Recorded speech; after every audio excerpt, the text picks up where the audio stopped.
terbuka pun sangat besar. 5 buah rumah terbuka kita boleh sampai dalam satu hari. Tengoklah hujung minggu ni, sampai 8 buah pun kita boleh sampai. Tapi rumah Allah satu waktu pun tak boleh singgah. Masjid tu kita lalu-lalu macam tu je. Subhanallah, kadang-kadang 8 buah, 9 buah kita boleh sampai rumah terbuka. Tapi sampai kesibukan tu menghalang kita daripada baca Al-Quran.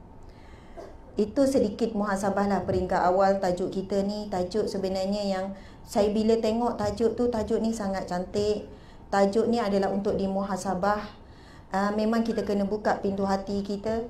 Kalau kita tak buka pintu hati kita, kita akan menolak apa yang kita nak muhasabah ni. Sahabat Nabi Sayyidina Umar sebut, hasibu anfusakum qabla an tuhasabu. Hisab diri kamu sebelum kamu dihisab.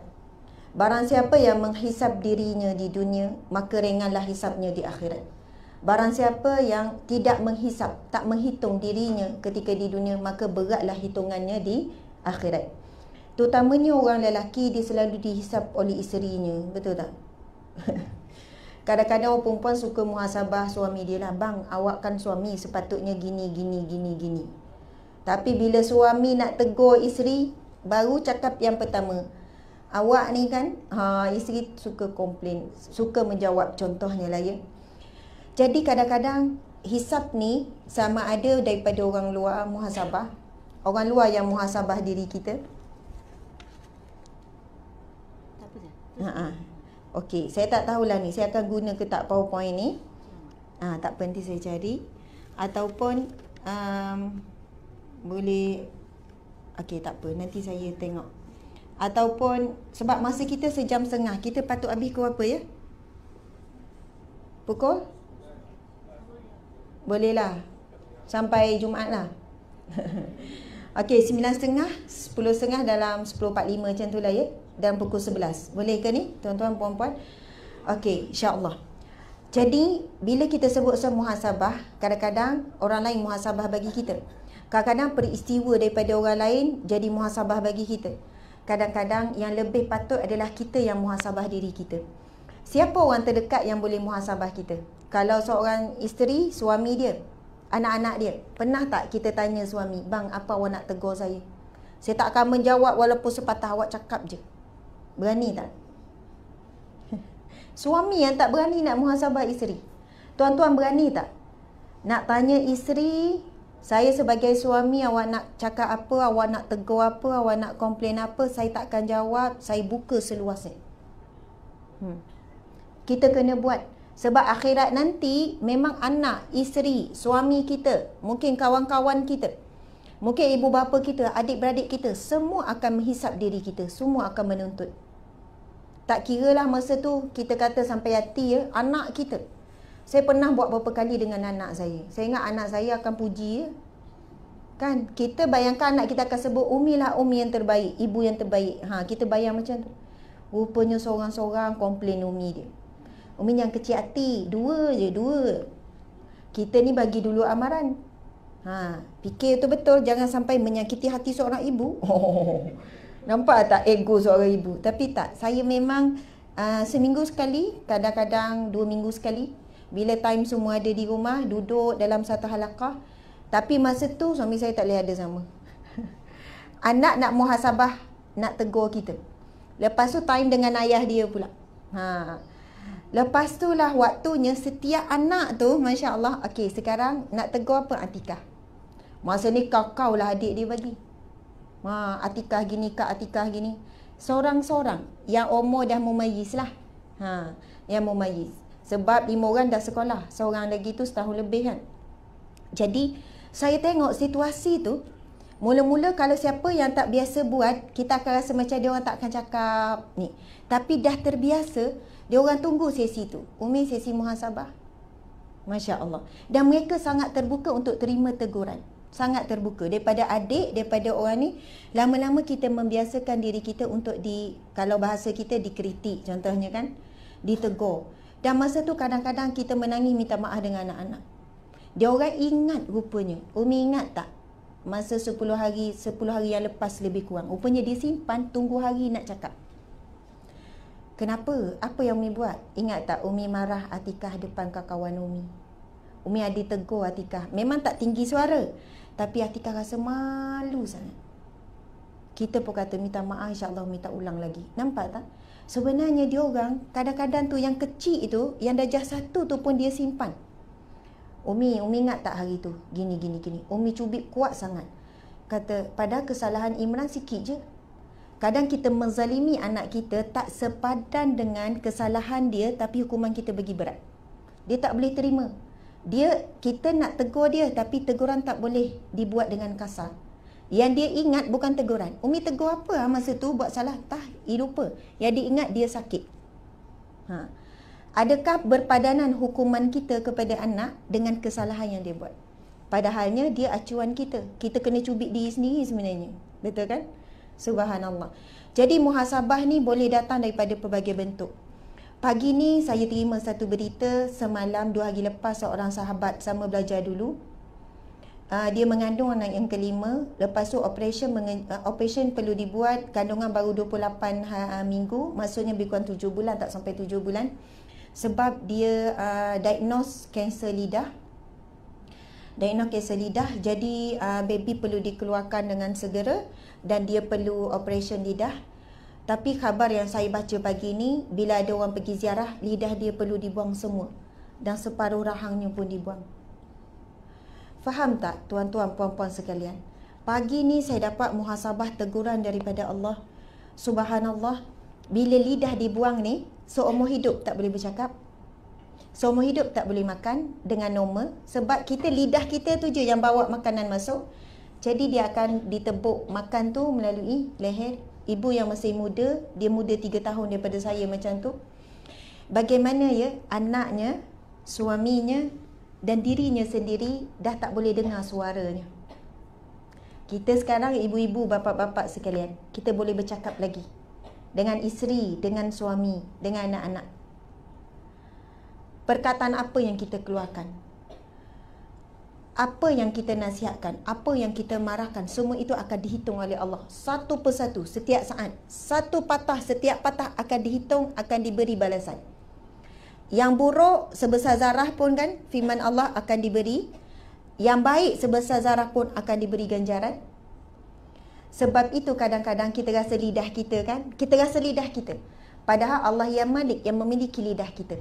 Sebab itu bila kita sedar Allah yang memiliki semuanya, hatta lidah kita, jadi Allah bagi peraturan lidah ini sepatutnya cakap apa. Sebab itu hadis Nabi SAW, Nabi bersabda, "Man kana yu'minu billahi wal yaumil akhir." Barang siapa yang beriman kepada Allah dan hari kiamat, falyakul khaira, dia akan cakap yang baik-baik. Dia fikir dulu, kalau rasa tak baik dia tak cakap. Auliyasmut, ataupun dia akan diam. Sebab itu Nabi sebut orang yang paling selamat akhir zaman ni, zaman fitnah ni kan tuan-tuan. Kalau buka Facebook ni, cerita politik macam-macam. Cerita politik mesti berkaitan dengan cerita orang politik. Dia tak ada politik saja-saja. Bila cerita pasal orang politik, yang jadi heboh, yang jadi menarik, kalau kita nak komen, nak baca panjang, mesti tentang aib. Kalau tentang yang baik-baik, yang elok-elok, dia tak jadi heboh. Kita pun tak menarik sangat berita tu. Baca sepitah lalu je lah. Apa-apa sumbangan ke, apa perubahan dibuat ke, contohlah kan. Tapi kalau yang aib, lagi menyentuh hal peribadi, itu seronok sangat kita canang. Na'udzubillah min zalik. Pasal artis ke, pasal public figure ke, pasal ustaz-ustazah ke, kalau yang elok-elok tu biasa je. Bila keluar je cerita-cerita yang mengaibkan, walaupun cerita peribadi dia, hal keluarga ke dan apa, inilah dunia yang Nabi kata, dunia yang fitnah itu menjadi makanan harian. Memang kita tulis, tapi ia juga adalah dikira sebagai lidah yang berkata-kata, tapi melalui tangan.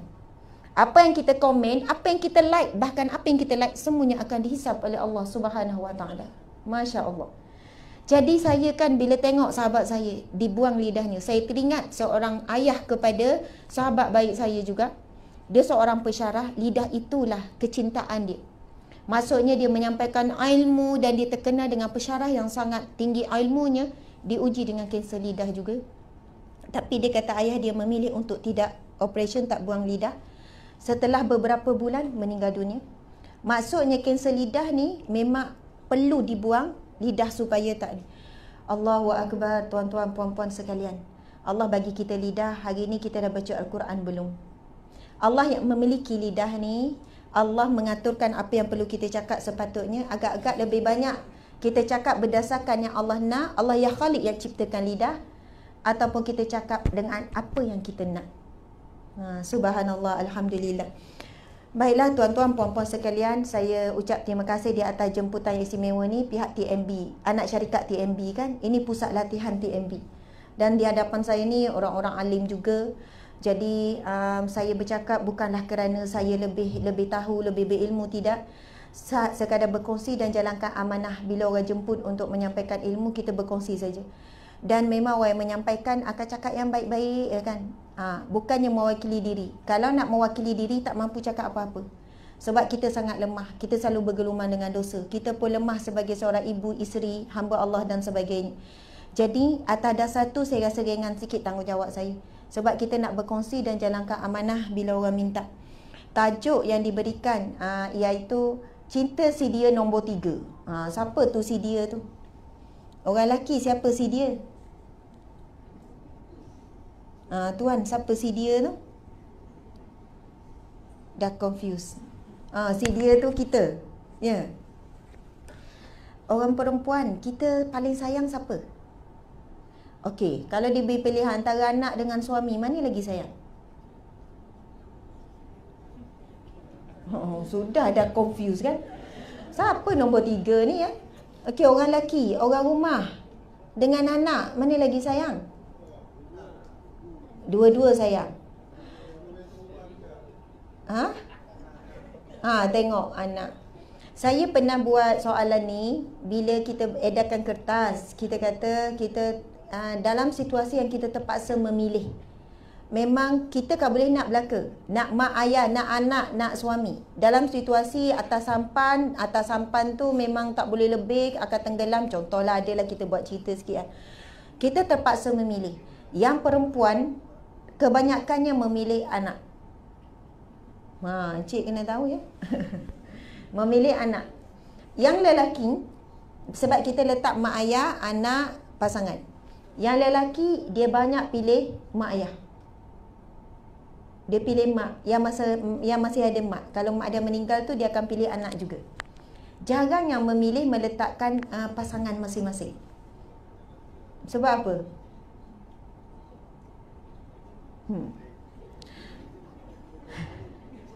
Orang perempuan sebab apa?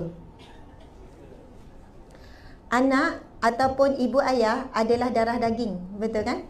Darah daging, dia tak akan putus macam mana pun. Ikatan suami isteri terikat dengan lafaz akad nikah. Dan dengan lafaz juga dia boleh terputus anytime, betul kan? 3 patah perkataan boleh mengubah hidup kita. I love you, I miss you, I need you, I want you. Orang perempuan kau dapat lah ayat ni kan, pagi-pagi tu dia sengih sampai petang. Sebab tu tuan-tuan, kalau tulis mesej sekarang dekat isteri ni, I love you, I want you, I need you. Contohlah kan. Nanti petang karang memang lauk special dia masak. Walaupun tuan-tuan tak rasa rindu pun. Alah, rindu apa kita kerja. Bagi je mesej rindu buat-buat. Orang perempuan memang tu macam suntikanlah semangat. Seronoknya. Lagi dah berapa tahun tak dapat. Tak dapat mesej-mesej macam tu. Subhanallah, 3 patah perkataan boleh mengubah kehidupan. Dia gelak lain tu. Dan 3 patah perkataan pun boleh mengubah kehidupan kita. Contohlah, I hate you. Terus berubah hidup kita. Ataupun saya ceraikan awak. 3 patah perkataan juga. Terus berubah. Maksudnya walaupun 3 patah perkataan, lidah ni bila keluarkan boleh mengubah emosi, kehidupan, cara berfikir, cara bertindak. Betapa pentingnya lidah, kurniaan lidah yang Allah berikan pada kita. Masya Allah. Subhanallah, lidah ini satu anggota yang sangat mudah bila nak buat ibadah, buat pahala, dan sangat mudah menghapuskannya semula. Betul atau tidak, tuan-tuan? Tuan-tuan baca Al-Fatihah contoh, baca satu muka surat Al-Quran. Baca daripada atas Bismillahirrahmanirrahim ada 19 huruf. Kalau siapa tak pernah kira, Bismillahirrahmanirrahim ada 19 huruf. Nabi SAW bersabda, sesungguhnya setiap satu huruf itu diberikan satu kebaikan, 10 kebaikan. Kalau 19 genapkan 20, 20 kali 10 jadi berapa? 20 kali 10 200 ya. Betul lah, 200. Sebab tu ada orang baca Bismillahirrahmanirrahim, Alif Lam Mim. Udah banyak, Sadaqallahul Azim. Ui, banyak dah tu. Kalau siapa rajin cuba kira, satu muka surat Al-Quran kita baca ada berapa huruf? Kali 10, subhanallah, banyak. Pahala yang boleh dibuat daripada lidah. Kita pula tak sempat nak buka Al-Quran, ulang je Al-Fatihah 7 kali contohnya. Al-Fatihah 10 kali. Subhanallah. Kalau kul huwallah itu kita ulang 10 kali kul huwallah. Antaranya hadis Nabi menyebutkan akan dibina istana di syurga Allah Subhanahu wa taala. Kul huwallah surah Al-Ikhlas 10 kali. Ada orang kata mudahnya ustazah, macam tu je. Sebenarnya dengan kita mengulang-ulang surah Al-Ikhlas 10 kali sehari sekurang-kurangnya, akhirnya kita jadi orang yang ikhlas. Itu sebenarnya ganjaran yang Allah bagi untuk setiap amalan supaya kita istiqamah. Bila selalu istiqamah, tak nak tinggal Al-Ikhlas 10 kali sehari. Sebab itu Al-Ikhlas, tak ada perkataan dalam surah Qul Huwallah itu Al-Ikhlas. Tetapi itu surah 1/3 Al-Quran. Kalau 3 kali baca 3/3 Al-Quran, umpama membaca 30 Al-Quran, 30 juzuk Al-Quran, apa yang nak disampaikan? Apa yang Al-Quran sampaikan? Cerita, larangan, ganjaran, semua itu untuk mendidik kita jadi orang yang ikhlas. Ikhlas datang kerja. Datang kerja ni ikhlas tak? Tuan-tuan, ikhlas tak datang kerja? Alhamdulillah, tengok muka ikhlas tu. Kalau bos kata bulan ni tak ada gaji, minta maaf, meleset, datang tak kerja? Boleh pegang kena rakam tu. Betul ke datang? Walaupun tak ada gaji pun datang juga. Sebab apa?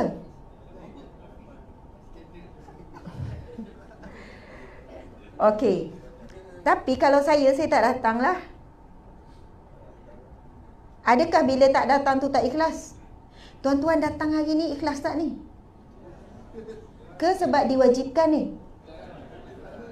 Memang diminta surat tunjuk sebab ke kau tak datang? Tak, memang ikhlas datang. Subhanallah. Kita datang mungkin sebab diwajibkan, itu adalah ukuran manusia. Tetapi rugi kalau tuan-tuan, puan-puan sekalian tak disertakan dengan ikhlas. Sebab apa? Orang yang keluar daripada dewan ni bila ikhlas, dia dapat ganjaran manusia dan juga dapat ganjaran daripada Allah. Berada di majlis ilmu, di taman syurga Allah sangat besar, sangat pahala dan ganjarannya dan kebaikan yang kita akan dapat. Mungkin insya-Allah selepas kita keluar daripada dewan ni, Allah selesaikan masalah kita. Allah beri jalan keluar.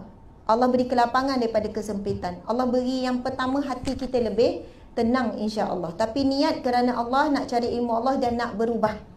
Sebab itu bila kita dengar suatu majlis ilmu, hadir majlis ilmu, yang pertama kita kena ada ilmu. Mesti dapat sesuatu ilmu, matlamat kita. Yang kedua, kena ada kesedaran. Nak rasa ada sedar tu. Lepas tu yang ketiga adalah bagaimana skill yang perlu kita dapat daripada majlis ilmu tersebut. Sebab itu saya dipesan oleh guru saya, Ustazah, kalau nak ceramah pastikan ada 3 ni. Pertama, mesti ada ilmu. Jangan cakap kosong, suka-suka, gelak-gelak. Kemudian yang kedua, kena ada bagi sedikit kesedaran. Kesedaran ni mesti kena ada slot sikit muhasabah. Dan yang ketiga, kena bagi skill ataupun bagi apa yang boleh dibuat. Apa amalan yang perlu dibuat bila balik. Barulah berkesan sesuatu penyampaian tu. Jadi saya cuba jaga 3 perkara ni. Tadi kita buat sikit muhasabah, sikit je nak sentuh hati kita. Sekarang kita nak masuk dalam bab ilmu, kemudian saya tak nak kita balik kosong, yang mana benda praktikal yang kita boleh terus buat bila balik, insya-Allah. Baiklah, tadi kan bila saya tanya siapakah orang yang paling utama antaranya. Bila kita sebut anak, sebab apa anak? Anak ini memang darah daging, esok kita sakit macam mana tuan bila tua, kawan-kawan datang jenguk je. Percayalah. Anak tu dikecil hati macam mana dengan kita pun dia akan jaga juga kita sebab kita ayah dia. Mak kita pun samalah. Mak lebih rapat dengan anak biasanya. Sama juga orang tua, dia tak akan tinggalkan anak dia. Kasih sayang, bonding ni memang sangat kuat. Tapi bagaimana ya, kerana hubungan suami isteri yang baguslah, yang kuatlah kerana Allah ni lah yang akan memastikan anak kita membesar dengan baik, anak kita boleh capai matlamat. Kita sayang anak kerana Allah Subhanahu Wa Taala. Baiklah, alhamdulillah. Jadi yang saya faham tu, cinta si dia nombor 3. Yang pertama, cinta kepada Allah nombor 1. Cinta kepada Rasulullah nombor 2. Kemudian yang kami ataupun anak-anak. Ada orang kata, ustazah, kita kena bagi persen ke? Ada yang letak persen. Dia letak Allah 50%, Rasulullah 40%. Jadi manusia 10%. Saya pernah tanya guru saya tentang ni perlu ada tingkatan ke macam mana? Dan saya dapat satu ilmu, dia kata, mencintailah semuanya dengan sepenuh hati. Maksudnya, cintailah Allah 100%. Cintailah Rasulullah 100%. Dan cinta anak sakit dengan bangun malam untuk qiyamul lail, mana lagi kuat untuk kita bangun malam? Anak sakit. Kalau suami sakit, bangun malam tak? Pandai-pandai dia lah kan. Dia demam, makan ubat, kita pun kurang-kurang sebelahan. Anak kecil sakit, demam, anak tak boleh tidur. Ibu pun boleh tak tidur malam tu juga. 3 jam tak tidur, 4 jam takut panah dia naik apa semua. Tapi untuk qiyamul lail 5 minit, walaupun dah bangun, turun buat susu, sambung balik tidur. Adakah itu menunjukkan kita letakkan cinta Allah di belakang? Kadang-kadang orang tanya saya, ustazah, saya ni, saya rasa macam saya menyertai kerja saya lebih daripada cintakan Allah. Sebab saya boleh kerja 8 jam, lepas tu boleh overtime pula. Sebab apa? Saya nampak duit tu. Saya kira tu. Adakah saya telah meletakkan Allah di belakang? Adakah saya meletakkan Rasulullah di belakang? Sebab apa? Pertama, kita ni manusia. Kita hidup di dunia. Kita memang nampak dunia. Betul kan? Apa yang Allah janjikan di akhirat? Pahala semua ke akhirat. Dan apa yang Allah beri kita tentang ketakutan azab kubur, neraka tu pun dekat akhirat. Bahkan tak ada seorang pun datang cerita pada kita sampai hari ni, betul lah azab kubur tu betul-betul berlaku, lepas tu dia masuk kubur balik. Saya nak tanya, kita tak pernah ada bukti yang betul-betul azab kubur tu benar-benar berlaku. Sahabat cuba jawab, al-malaikah, iman para malaikat.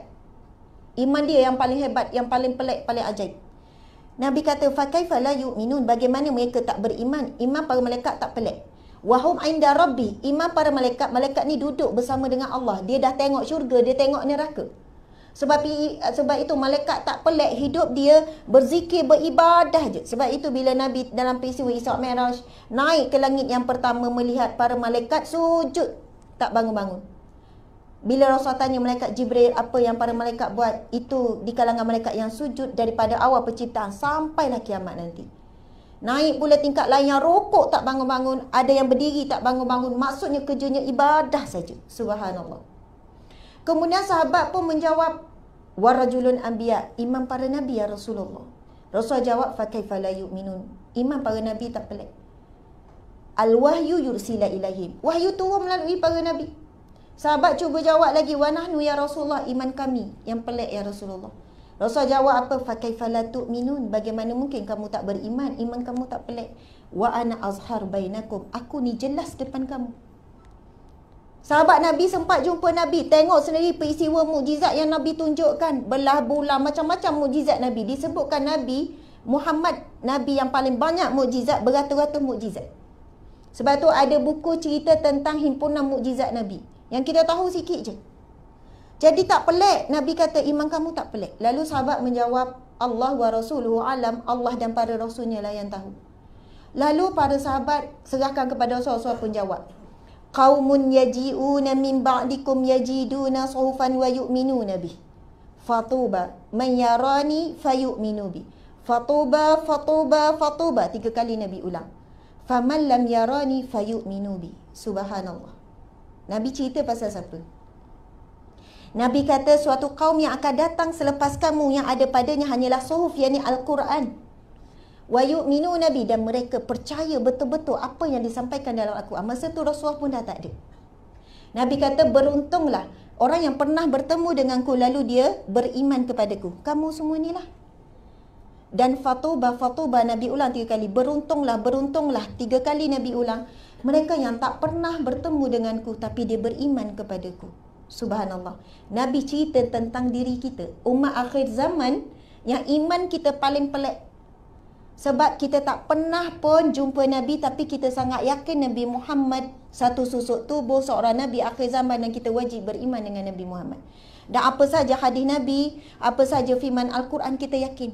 Buktinya apa? Masa kita kecil kan, ustaz cerita pasal laut terbelah.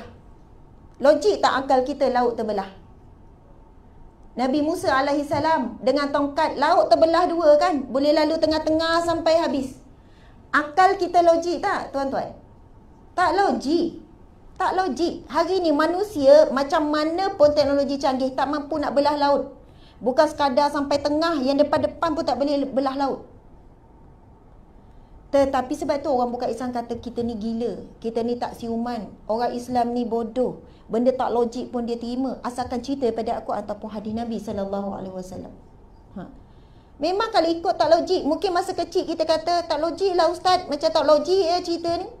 Tak logik lah boleh belah bulan guna jari.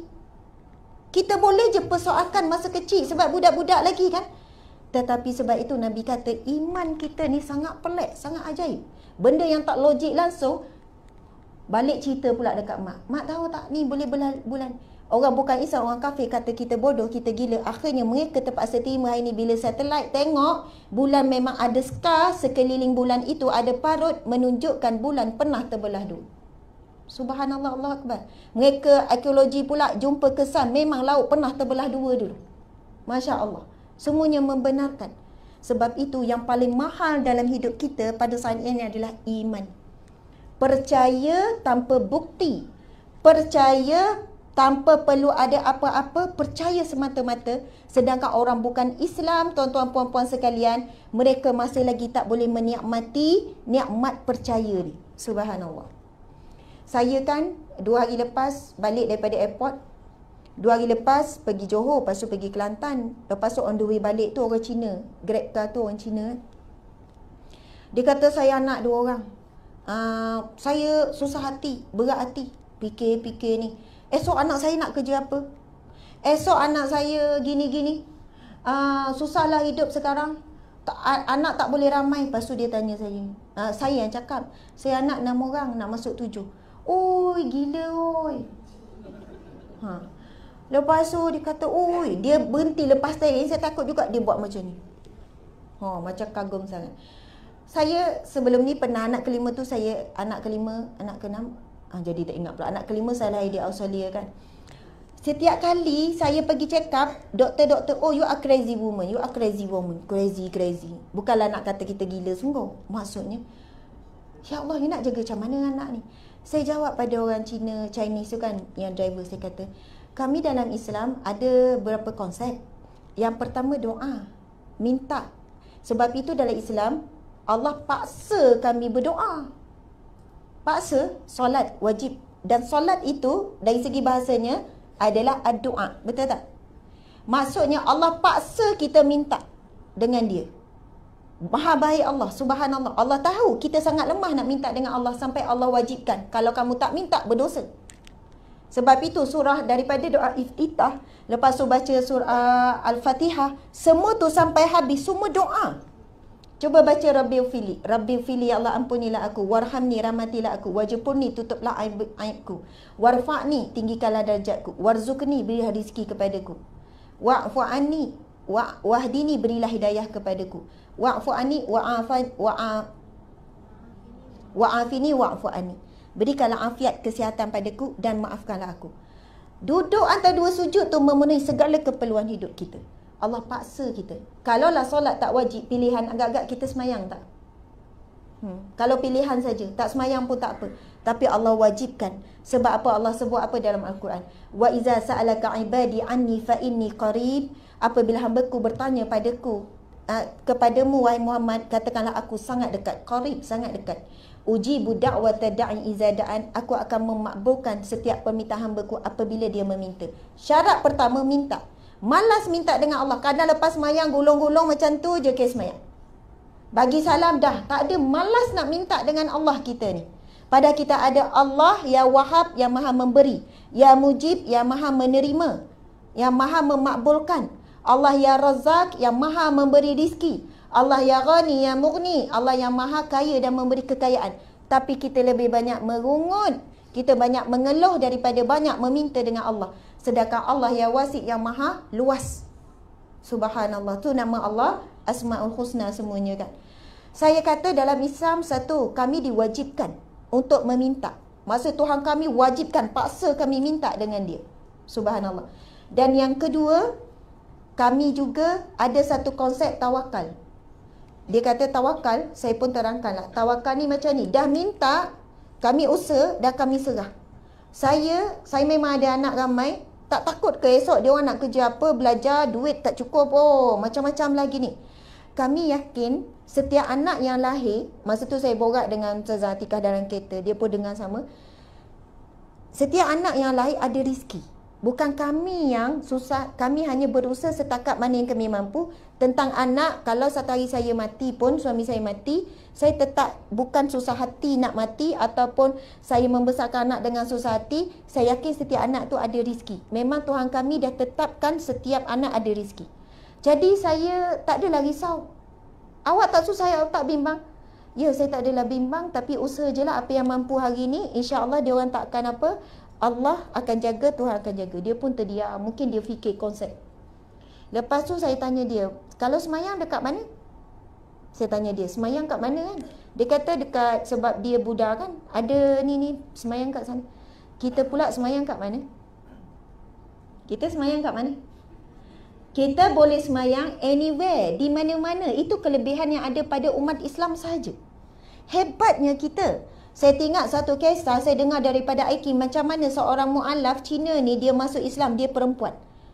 Dia kata pernah satu ketika, ada orang datang buat bancian rumah ke kampung dia, semua Cina belaka. Semua Cina belaka, kawasan perkampungan Cina. Datang seorang lelaki, cek bancian tu kan. Orang lelaki Muslim, lepas tu masuk mungkin dia tengok masa dah masuk asar, masuk waktu solat, lelaki ni minta izin nak tumpang semayang kat rumah dia. Masa ni dia baru darjah berapa, kecil lagi. Lepas tu dia tengok, lepas tu mak dia ni terkejut. Mak, boleh ke you semayang kat rumah saya ni? Boleh, kat mana-mana pun orang Islam boleh solat. Lepas tu dia minta alas ke kain ataupun dia bagi kotak macam tu, tak ingat. Lepas tu dia tumpang ambil wuduk. Lepas tu dia solat, dia cek kiblat. Kan? Cek kiblat apa semua. Subhanallah. Itulah permulaan dia kata hati dia terbuka untuk Islam. Dia cakap apa? Hebatnya orang Islam. Datang banci sampai sini pun Tuhan dia ikut dia. Faham tak? Dia orang kalau nak semayang nak apa, kena bagi tokong, betul tak? Kena keluar, kena ada tempat. Dia kata hebatnya Tuhan orang Islam, ikut ke mana-mana dia pergi ya. Masya Allah. Sejak daripada tu dia kata, kalaulah lelaki tu dengar hari ni, dia dah besar, hari tu kuat Hakim kan, terima kasih sebab anda lah yang membuat permulaan saya mencari Tuhan. Masya Allah, Allah Akbar. Kita tak sedar benda ni kadang-kadang. Kelebihan keistimewaan kita jadi orang Islam. Contohlah kalau kita letakkan suami nombor satu kan. Contoh nombor satu suami. Bila sakit, telefon suami, bang sakit lah. Suami boleh buat apa? Boleh urut. Suami buat apa? Macam mana gilir? Bawa pergi klinik. Ni tempat kerja ni. Contohlah, orang kata, Ustazah bahayanya, Ustazah kandungan dah masuk 8 bulan lebih, naik flight, betul kan? Sebenarnya saya ni ngam-ngam je. Pramugari tu lepas tak nak lepas je, tapi ada surat doktor, saya minta doktor tu cakap, kalau airline lain tak lepas dah sebab 32 minggu dah.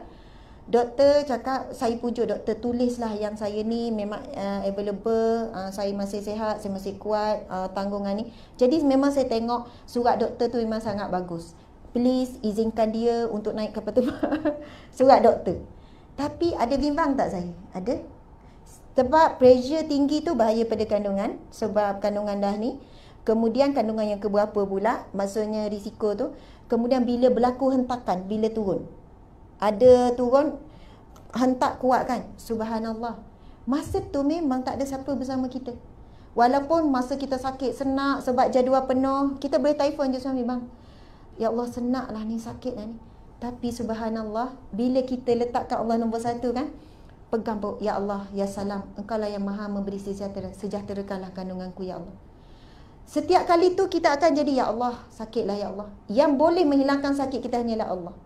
Betul kan? Bukan kata suami tak ada peranan apa, suami bagilah semangat, suami bagilah ni apa semua. Tapi memang hakikat sebenarnya memang yang sentiasa bersama kita setiap saat hanyalah Allah.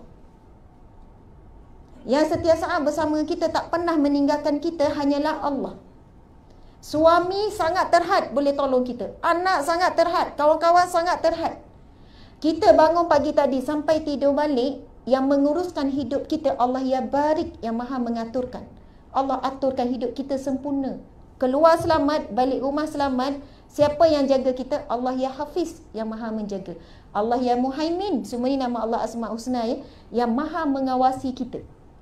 Ada orang aksiden, ada orang kena ragut, ada orang rumah dia masuk pencuri. Kita selamat daripada semua ni. Aksiden pun tak adalah sampai teruk. Nak sebutnya, selama ini kita terdedah dengan bahaya sangat banyak. Anak orang tu kena colek, banyak sangat bahaya di luar sana. Keluar je daripada rumah, kita berhadapan dengan bahaya. Tapi sebab ada Allah yang tak pernah tinggalkan kita. Allah ya Hafiz, ya Muhaimin. Allah ya Basir, yang selalu memerhatikan kita. Allah ya Sami', yang sentiasa mendengar keluhan kita. Allah ya Syahid, Allah yang selalu menyaksikan kita. Allahu Akbar, Allah sangat baik dengan kita. Sebab itu, bila tajuk hari ni, kan, sayang si dia nombor 3, yang saya kata 100% tu macam ni. Bila berkaitan dengan Allah, melibatkan Allah, memang kita kena tolak tepi tentang anak, tentang suami. Contohnya beginilah kan, bertembunglah solat dengan kehendak suami ataupun kehendak anak. Contohlah kan, bila bertembung, kita dahulukan solat. Tapi tengok keadaan lah, kalau ada masa lagi apa semua kan. Kalau perut lapar dengan solat, nak dahulukan mana ni? Makan dulu tuan-tuan. Ya. Masalah kita ni memang kenyang, dah terlebih kenyang. Kan? Melainkan kalau dalam keadaan memang kita sangat lapar, hidangan pun dah ada, dengan niat makan tu supaya kita solat dengan lebih khusyuk. Itu maksud hadis Nabi tu. Supaya solat kita lebih tenang, lebih khusyuk. Kita makan sekadarnya untuk hilangkan. Tapi bila dah makan, kita makan sampai kenyang-kenyang, menyandar, barulah semayang khusyuk, itu cakap. Sebenarnya tak. Cara kita makan tu telah menghalang untuk dapat khusyuk. Dan kita makan bukan keperluan dah ketika tu. Memang sebab nafsu memang melantak sungguh-sungguh sebab makan dah keadaan yang lapar.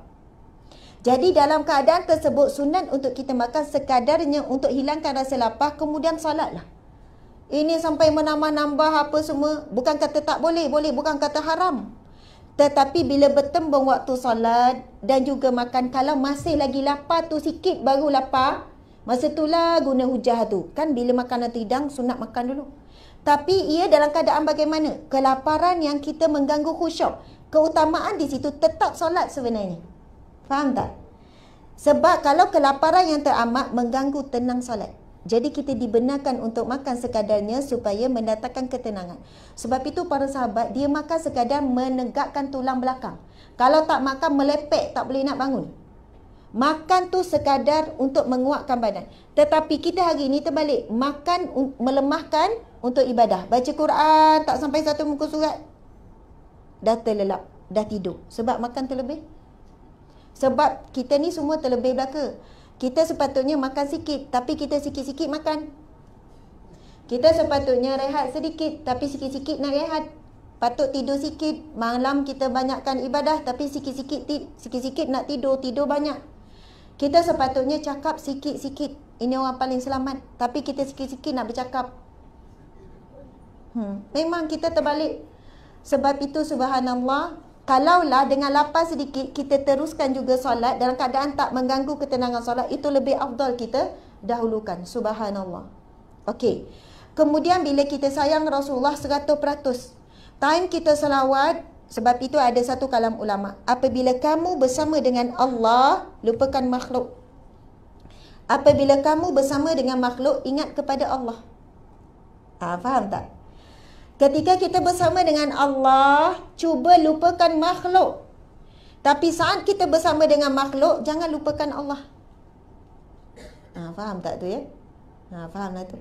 Bila solat, cuba. Sebab apa? Masa solat, masa zikir, masa baca Al-Quran, sangat susah kita nak ingat Allah.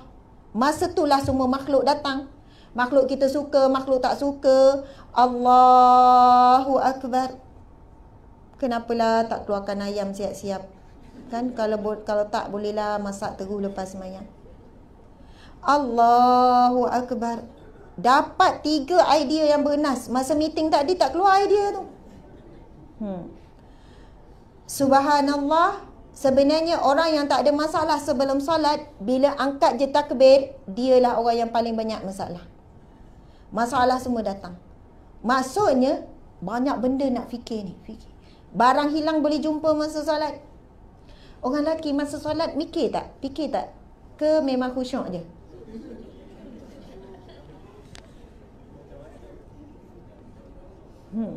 Tuan-tuan fikir apa masa sembahyang?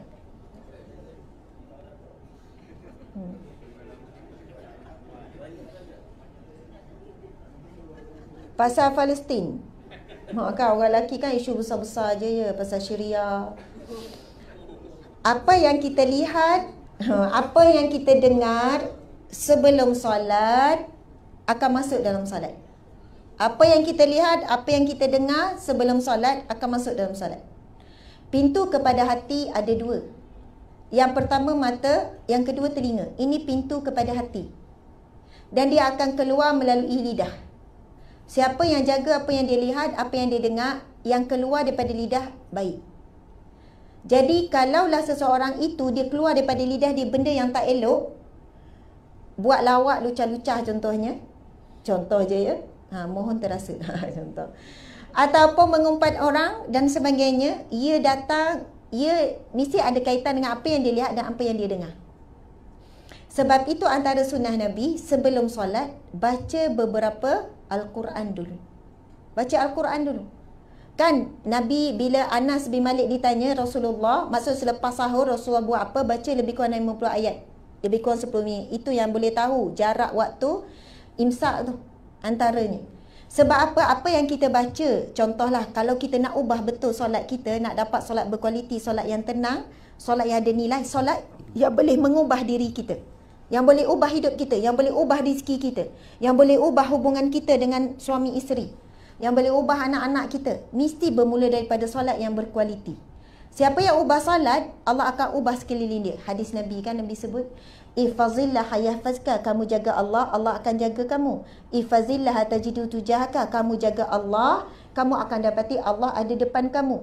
Wa iza sta'anta fasta'in billah, bila kamu perlukan pertolongan, minta tolong dengan Allah. Wa iza sa'alta fas'alillah, bila kamu perlukan sesuatu, nak sesuatu, minta saja dengan Allah. Nabi bersabda, as-salatu imaduddin, salat ini tiang agama dan tiang kehidupan. Adin maksud juga tiang kehidupan. Faman aqamaha, siapa yang mendirikan solat, aqamaha ni kena faham, bukan solat saja-saja ni. Faqad aqamaddin, dia sedang mendirikan agama dan mendirikan hidupnya.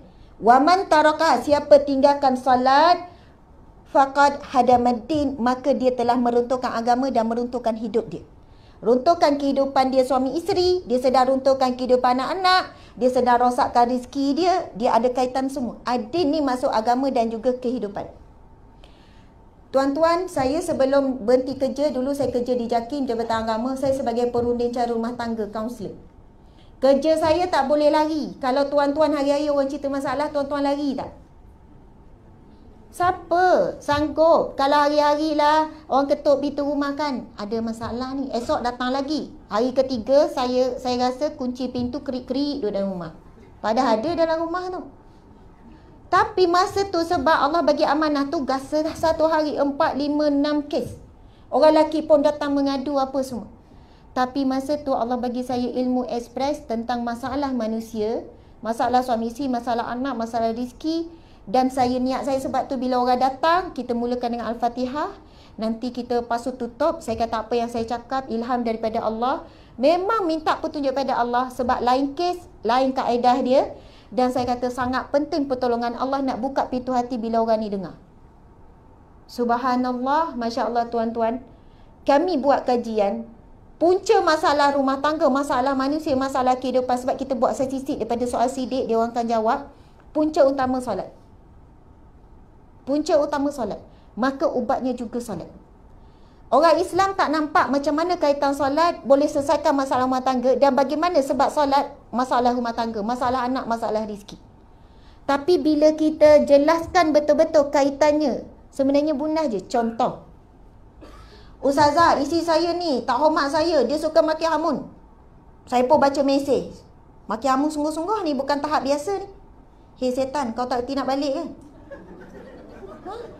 Bukan saya reka. Tuan-tuan rasa berapa lama boleh bertahan? Lepas tu Ustazah baca lagi mesej lain. Hey babi, kau nak balik kau berapa ni? Panggilan manja. Manja tak?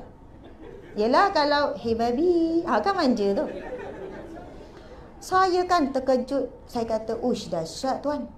Dahsyat ni. Lepas tu saya telefon isi dia. Sebab nak buat temu janji apa kan. Saya ingat kesok memang saya terus telefon. Lepas tu, puan, kenapa ni? Puan tahu tak berdosa ni? Puan sebut macam ni, panggil suami macam ni. Dah mulut saya mulut neraka. Nak macam mana Ustazah? Saya tu kan dengar jawapan dia tu. Wabillahi taufiq wal hidayah. Assalamualaikum. Saya kata, tak apa puan, nanti ya kita ni. Saya pun kata, cik, saya pun bincang dengan suami. Saya kata, saya tanya, minta maaf saya nak tanya cik, semayang cik macam mana? Mesti cek solat. Lain perunding cara, lain kaunselor, lain kaedah. Tapi saya sebab dah buat kajian, buat tu, pasu baca. Ya Allah, memang mesti ada kaitan dengan solat. Dan banyak testimoni klien, dia ubah solat, dia baiki solat, masalah selesai. Subhanallah. Saya bukan cakap tipu tuan-tuan. Hari Jumaat yang mulia, itu himpunan testimoni daripada kes-kes klien saya. Saya mesti tegur, cek solat je. Sebab cerita-cerita lain, nak cerita punca apa semua kita boleh himpun, kaedah tip, kaedah ni. Tapi yang terbaik, subhanallah, Allah dah bagi instrumen yang terbaik sebenarnya solat. Lepas tu, dia kata, kadang semayang Ustazah, kadang tak semayang. Dah tengah masalah, susah hati macam ni, semayang tak khusyuk, baik tak payah semayang. Ramai. Dan paling tinggi, statistik yang paling tinggi yang tak solat adalah orang lelaki. Suami. Isteri kadang tu masalah macam mana, saya tak tinggal semayang tapi suami saya susah nak semayang. Paling takut. Dan hari ni pun remaja lelaki lebih ramai tak solat berbanding remaja perempuan. Orang perempuan dia ada rasa takut, ada rasa risau, ada rasa bersalah. Orang lelaki tak semayang, tak rasa bersalah, selamba. Makan, senyum macam orang beriman je kan. Bukan kita nilai apa. Dan saya tahu insya-Allah tuan-tuan semua orang jaga solat dan sebagainya, insya-Allah. Kita pun orang perempuan jaga solat. Tapi orang perempuan tolonglah jaga. Solat jaga, tapi tak jaga syarat sah solat. Kita ada syarat wajib solat, syarat sah solat. Ini dua ni sebelum solat kena settle. Syarat sah solat, syarat wajib solat, semua wajib solat ni. Islam, balik, mubayyiz, berakal, suci daripada hadas. 5. Kemudian syarat sah solat, ia mesti dipastikan sebelum solat. Pertama, beraurat, wajib. Aurat settle. Jangan kes semayang tu, jangan kes semayang tu, kain singkat bila sujud nampak. Lepas tu katakan tak sengaja. Dah tahu kain singkat sebelum semayang, kira sengaja. Lepas tu mulalah dia duduk pijak kain tu kat belakang. Bila sujud belakang tu, gebah dia tolak. Padahal dia tahu sebelum semayang lagi, kemungkinan untuk aurat terdedah tu memang akan nampak. Jadi dia awal-awal lagi tak jaga bab aurat. Aurat solat sama aurat di luar solat. Sebab itu kalau kita nak tahu aurat kita, pakaian kita sekarang menepati syarat ke tidak, cukup tak syarat nak semayang? Cukup tak syarat nak semayang dengan pakaian yang kita pakai? Seluruh tubuh kecuali muka dan tapak tangan. Kaki juga kalau nampak waktu solat tak sah, maka kaki juga wajib. Mazhab Syafi'i wajib tutup. Kalau tak cukup syarat untuk solat dengan pakaian kita ada, mungkin nampak bentuk badan dan sebagainya, maka pakaian kita belum menepati syarat. Subhanallah. Kita bimbang para wanita sekalian, pakaian yang menutup aurat sempurna adalah kain kafan kita. Masa tu dah tak ada guna sebab dah tertutup pintu taubat kita. Jadi pakailah pakaian menutup aurat sebelum betul-betul kita ditutup saat kita tak bersedia nak pulang kepada Allah Subhanahu Wa Taala. Okey, baiklah. Kemudian syarat sah seterusnya apa dia? Suci ataupun wuduk. Suci tu ya dan wuduk. Orang lelaki tak ada masalah bab wuduk.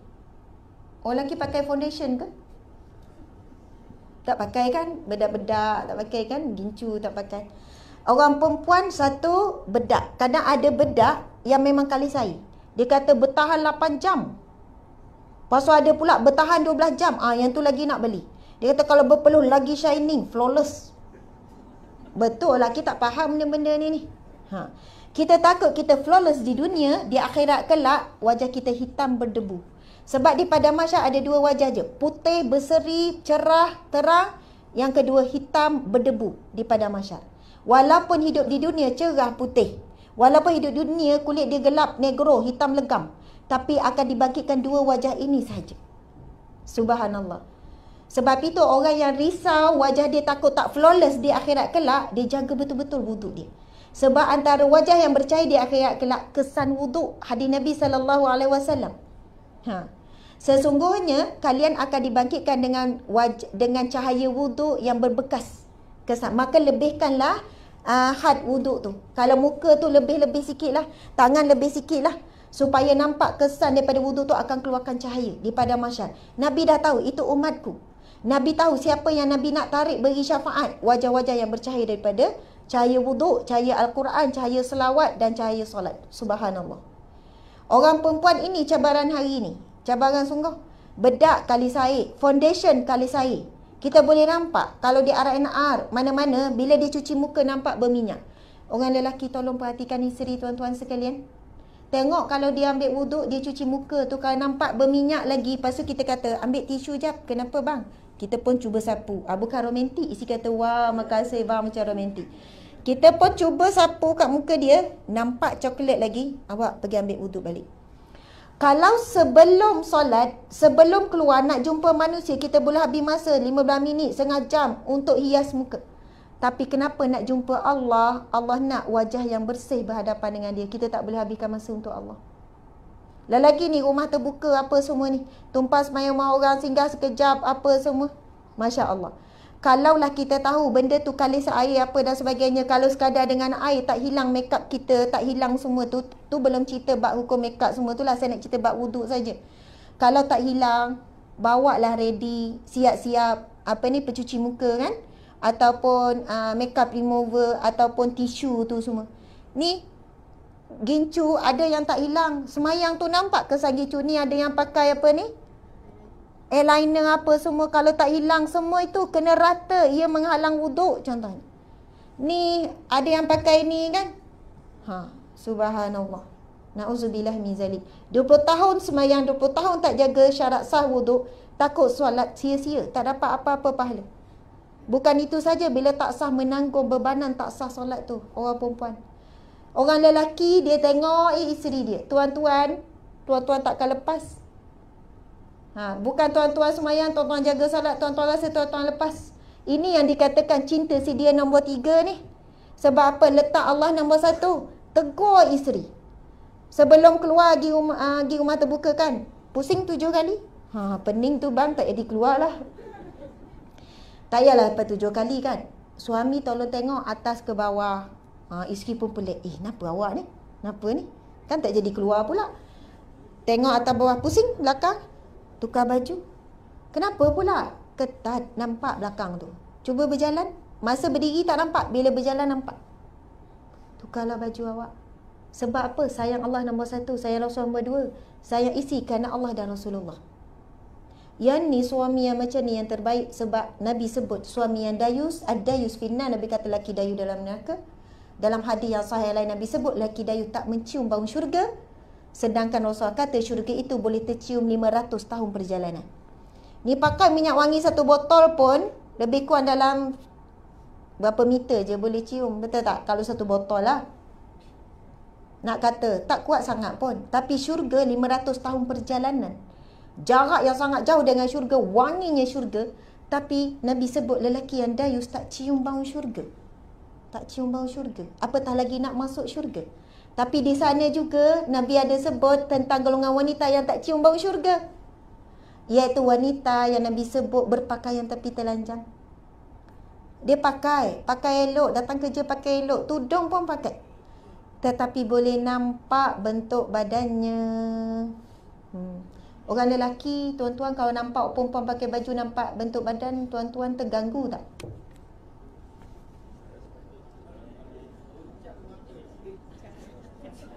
Apa dia sebut? Pejam mata. Masa tu dah lah tengah buat wiring tuan-tuan. Kan? Nak sambung wayar tuan-tuan pula terputus kan? Terganggu tak tuan-tuan? Jujur. Terganggu. Kira normal lah tu. Kalau tak terganggu, kena cek dengan doktor, hormon tak stabil. Kan?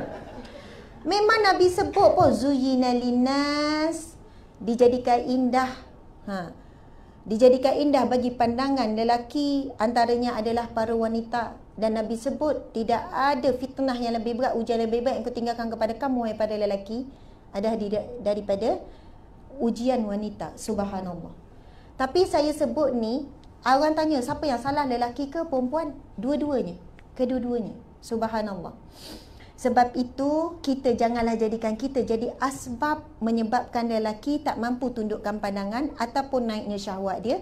Dan dalam keadaan tuan-tuan bekerja di hadapan tuan-tuan ni terbentang bentuk-bentuk maksiat, maka ketika itu memang dituntut untuk menundukkan pandangan. Bukanlah sampai pejam mata tuan-tuan. Kan? Memang langgar tiang lah. Tundukkan pandangan bukan semestinya jalan tunduk. Kan? Tunduk. Tetapi memalingkan pandangan tersebut, tidak menetapkannya. Bila tengok, terus paling. Ucap apa tu? Astaghfirullah. Ada kata rizki kan Ustazah, pandangan pertama. Lepas tu tak kali-kali tengok. Kan? Kalau dah kali kedua dah berdosa. Jadi dia tengok tak ni. Tak ada istilah rizki pun dalam bab maksiat. Maksudnya bukan rizki yang dimasukkan rizki yang baik. Maksudnya bila tertengok, Allah sedang menguji kita. Ada hadis Nabi, an-nazaratun, pandangan mata. Sahmun masmumatun min sihami iblis. Pandangan mata yang bersyahwat lah, adalah anak panah beracun daripada anak panah iblis. Faman tarakaha bi khaifillah li khaifillah, barang siapa yang meninggalkan pandangan mata tersebut kerana takutkan Allah, yajidu halawatahu fi qalbihi, akan diberikan kemanisan iman di dalam hatinya. Mungkin itulah jawapan kita. Kenapa solat tak khusyuk, tak nikmat? Kenapa baca Quran tak rasa nikmat? Kenapa zikir tak rasa apa-apa? Sebab kita sangat tak jaga mata kita. Kita tengok aja, tak ada rasa apa-apa. Bahkan ada orang kata, saya tengok Ustazah tak rasa apa-apa, okey ya. Lagi parah hati dia. Bukan kata iman tuan kuat ni sampai tak tergugat langsung ni. Kalau kita baca kisah para ulama, contohnya Imam Syafi'i, dia hanya ternampak, bukan sengaja, ternampak dia dah hilang beberapa ilmu yang sangat berharga. Kita kata lemahnya iman dia. Tak nak bagi tahu hatinya sangat bersih. Umpama kalau pinggan tu putih kan, tiba ada kotoran sikit. Nampak tak? Nampak.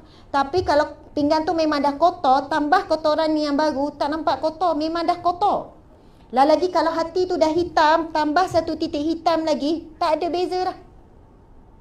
Sebab itu antara tanda hati kita ni sehat, nurani kita masih lagi sehat, bila nampak je maksiat, terus terasa. Rasa susah hati, rasa tak sedap hati tengok. Tapi kalau tengok maksiat, tengok benda yang boleh sepatutnya menaikkan syahwat tapi tak rasa apa-apa, kita bimbang hati kita terlalu tenat, terlalu sakit, terlalu kotor. Bukan sebab tanda keimanan, tak. Bukan tanda kuat iman dan sebagainya, subhanallah. Jadi, tadi tu, pada lelaki sekalian. Orang Melayu kita faham lelaki yang dayus ni kalau lelaki takut bini. Sebab tu ada Pertabi, Persatuan Takut Bini. Siapa pengerusi kat sini? Oh, ada yang tunjuk. Pertabi Persatuan Takut Bini. Yang saya dengar ni daripada orang lelaki. Masa tu saya ada ceramah program wanita, anjuran wanita, Persatuan Puspanita. Tapi hadir masa tu lelaki juga. Saya kata, ada tak puspa lelaki? Kata tak ada Ustazah, Pertabi ada. Pertabi saya tak pernah dengar. Persatuan Takut Bini ataupun Persatuan Bini Menakutkan. Ada yang kata, kau ni, contoh suami cakap, tak apalah aku tak ikutlah lepak malam ni, si aku minta tolong dia kat rumah. Kau ni, dayus lah takut bini.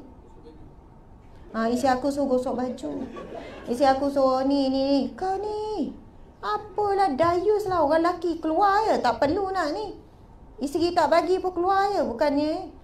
Soalannya dayus tu diberi gambaran yang salah dari sudut fahaman kita. Bahkan subhanallah sebaliknya berlaku. Seorang suami yang tahu kedudukan isterinya tengah sakit, tak sihat, lalu tak keluar, subhanallah, ini adalah ciri-ciri suami yang soleh, suami yang baik. Ia sangat mengikut akhlak Nabi SAW. Contohnya lah, Sayyidatina Aisyah pernah bercerita, suatu malam Rasulullah mengejut, maksud membisik kat telingaku, wahai Aisyah, izinkanku untuk bangun di tengah malam, bangun untuk bertemu dengan Tuhanku. Nak tinggalkan orang rumah ni, isteri ni tengah tidur, bukan nak pergi mana ni, bukan nak pergi mengentai ke membola ni tuan-tuan. Nak keluar, nak bangun, nak tinggalkan di tempat tidur untuk solat.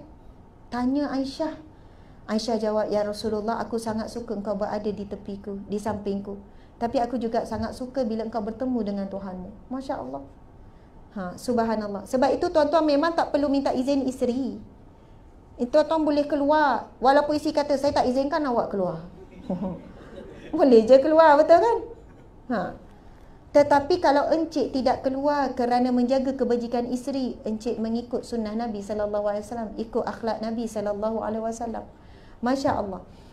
Subhanallah. Kalau sebut pasal dayus ni, bila Nabi ditanya, "Famad dayus ya Rasulullah?" Siapa lelaki dayus ya Rasulullah? Lelaki yang dayus ialah lelaki yang membenarkan ahli keluarganya melakukan maksiat. Keluar rumah, mendedahkan aurat, tak jaga pergaulan, tak ada jaga isi, tak jaga anak perempuan, tak jaga anak lelaki dan semuanya, biar dengan ayat, alah dia dah reti fikir ustazah, dah besar, dah tua dah.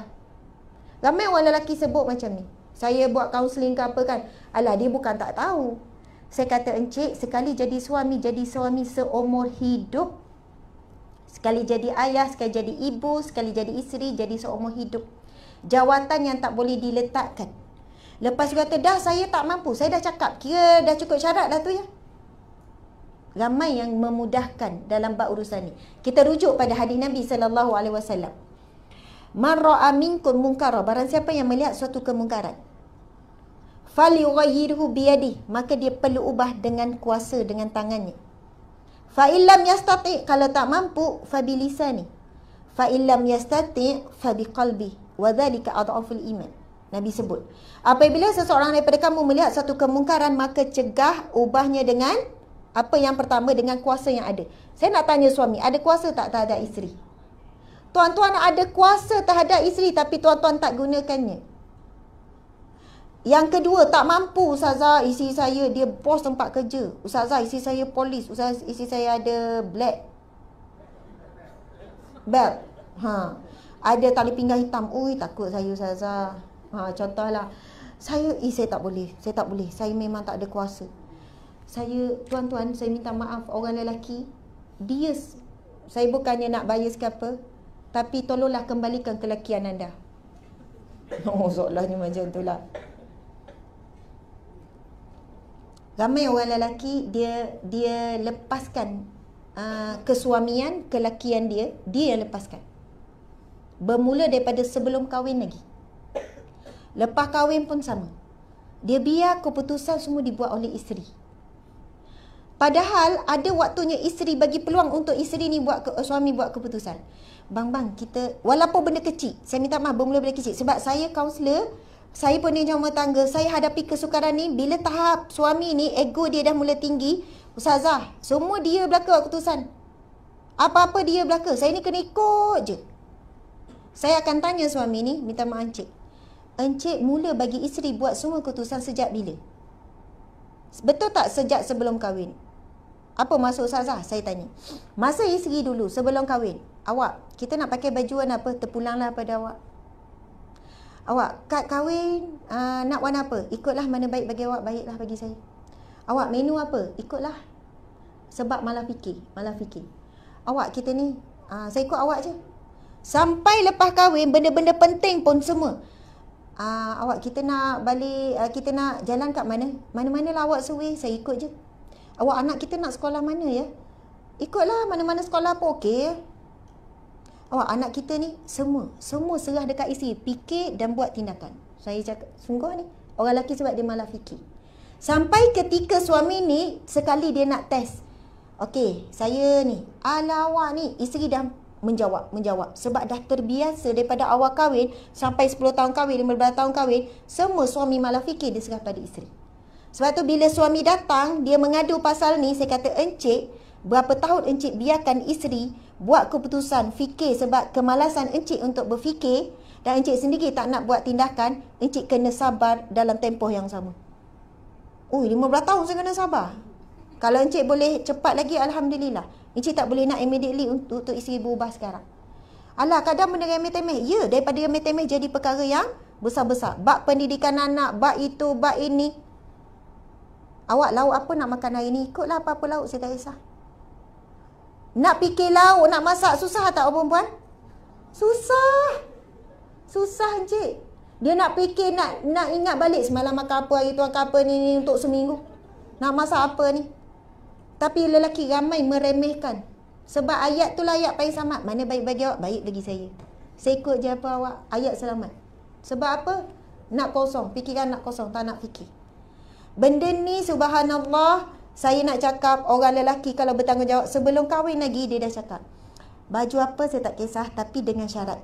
Baju kahwin tu nanti awak kena longgar. Tudung awak pakai kena tutup dada. Dia dah tunjuk sifat kesuamian, sifat lelaki sejati tu daripada sebelum nikah lagi. Lepas tu awak solat tu nanti pesan. Saya nak cakap sendirilah. Jangan solat lebih-lebih, natural je, gini. Maksudnya dah tunjuk sifat kepimpinan tu sebelum nikah lagi. Tapi ramai mana hari pertama nikah, suami dah jadi lelaki yang dayus. Dia membenarkan isterinya salam dengan semua orang. Dia benarkan orang melihat bentuk badan isterinya dan sebagainya. Subhanallah, kalau letakkan Allah nombor satu, benda ni tak berlaku.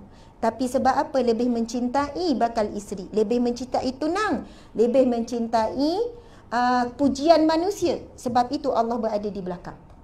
Maksudnya, kesimpulan dah ke ni? Pukul berapa ni? Tak ada soalan ke?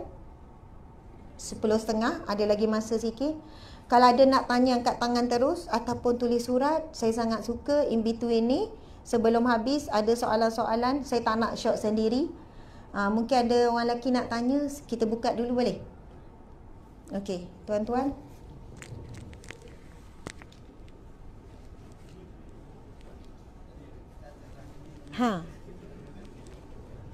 Baru masuk kena tanya terus eh. Tengok. Nama siapa encik tu? Encik? Encik Anwar. Oh. Nama kontroversi. Okey, Encik Anwar, soalan saya untuk Encik Anwar. Boleh? Sudah.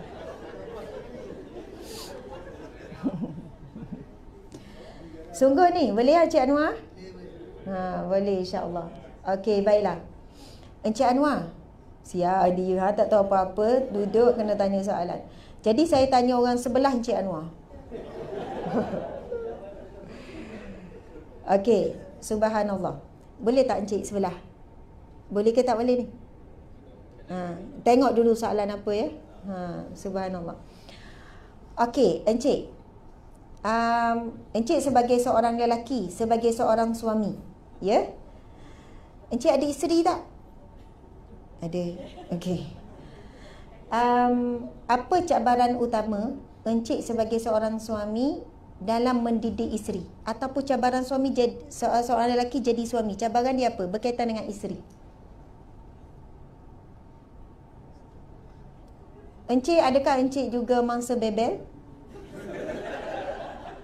Mungkin ada orang lelaki kata masalah utama saya isteri kuat membebel ustazah. Apa masalah utama orang lelaki, cabaran? Encik bagi tahu satu untuk muhasabah kita orang perempuan.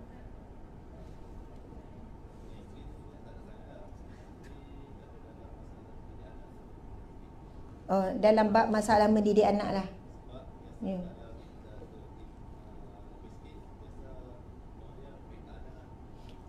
Ibu ni suka backup anak. Kalau ayah ni nak mendidik contohnya. Okey. InsyaAllah. Soalan tanya saya terima. Apa pandangan ustazah tentang ada orang yang cakap walaupun dia tak solat tapi dia baik. Dan yang solat ni tak semestinya baik. Okey, soalan yang sangat bagus.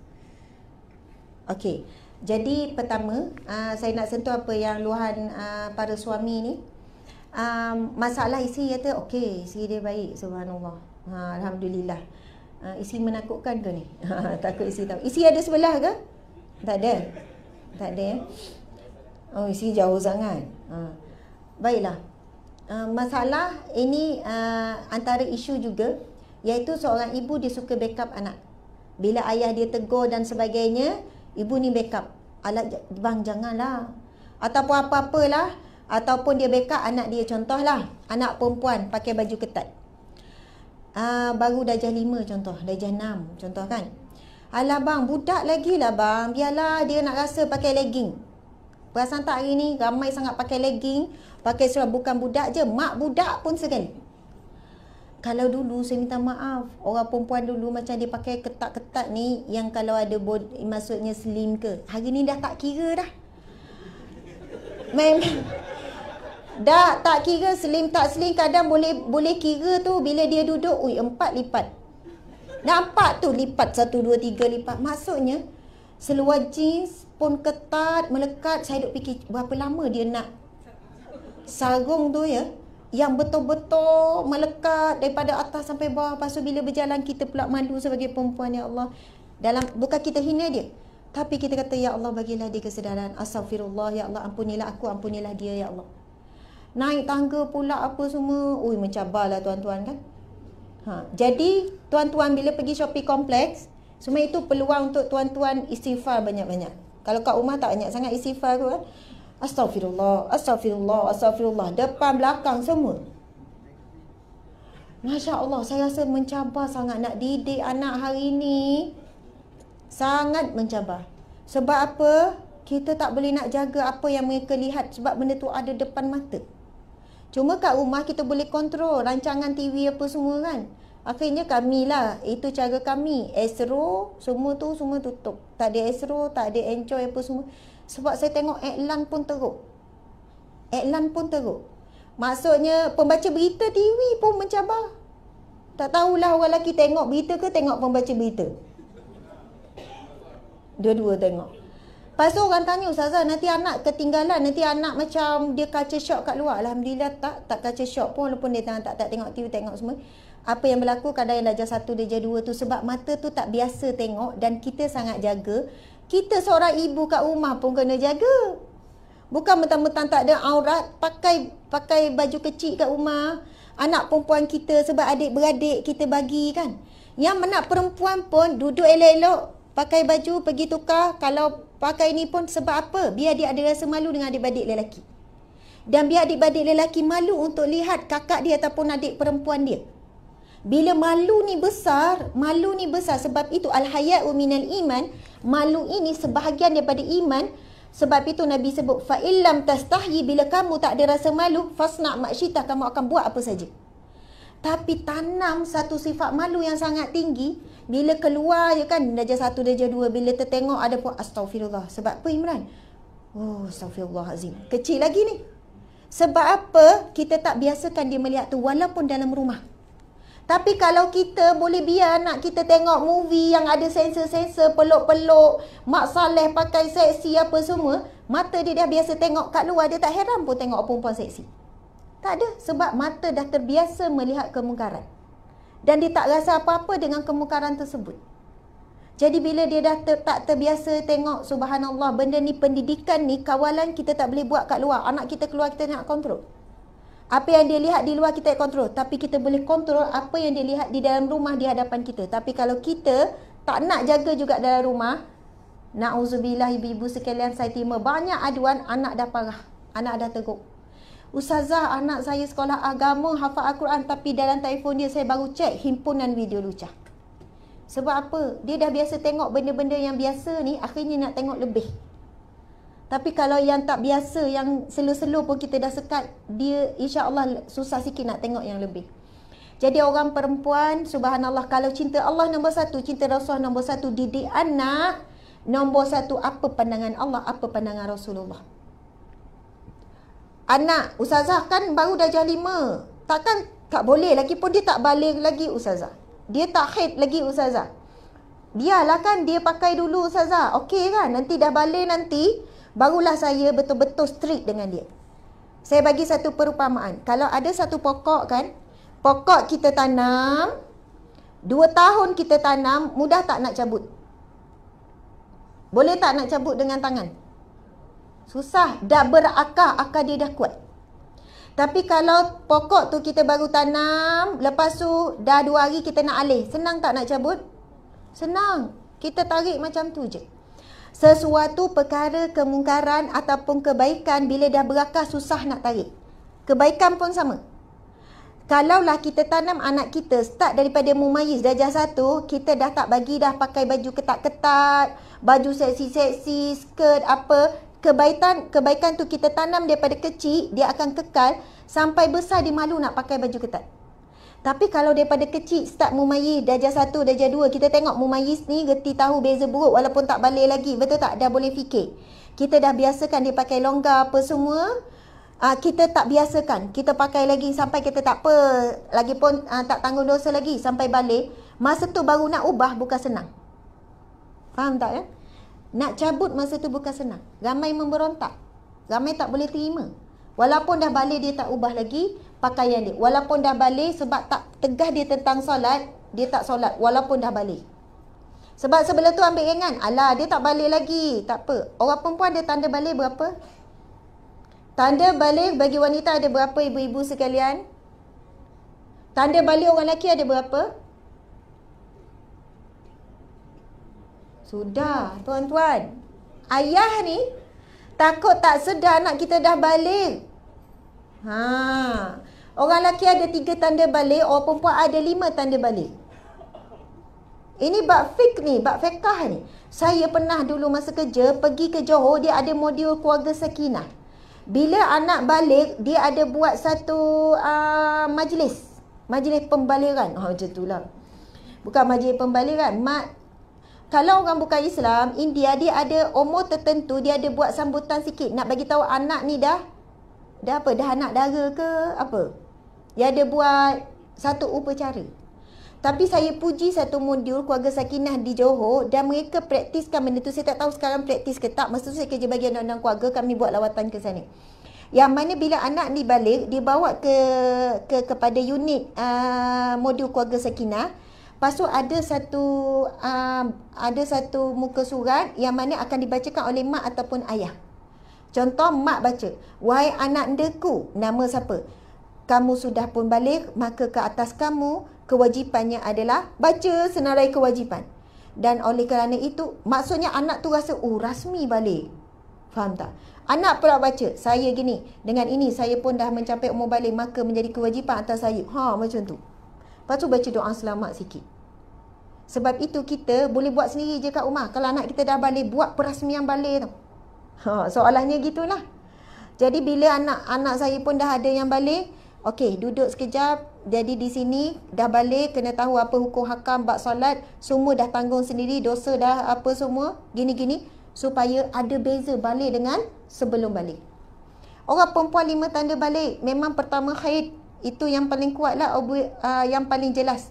Lepas tu yang kedua apa? Tanda balik orang perempuan, mimpi basah. Yang ketiga, perempuan mimpi basah juga ke? Ini Ummu Salamah pernah tanya Rasulullah, "Ya Rasulullah, adakah wanita juga ihtilam?" Malu nak tanya, ihtilam mimpi basah? Bukan sebab bocor air ni kan?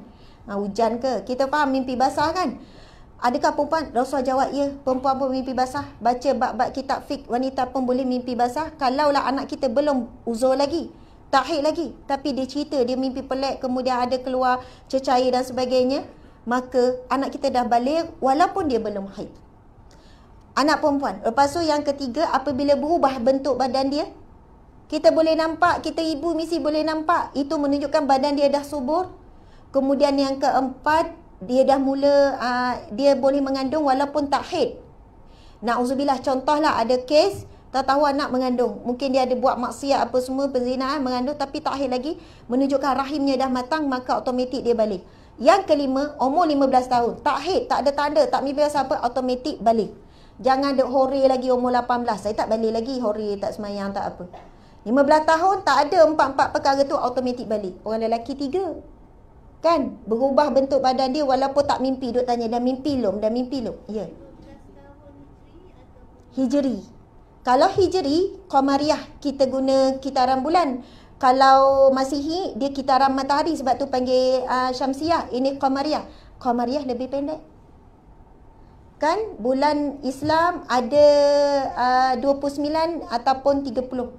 Tapi bulan bukan Islam, yang Syamsiyah ni, yang Masihi ni, boleh pergi 31 hari. Sebab tu umur kita ni memang lebih tua daripada umur sekarang. Kan? Maksudnya umur kita sekarang contoh 36, kita sebenarnya dah 37. Itu umur saya lah. Maksudnya 37 dari sudut bulan Qamariyah.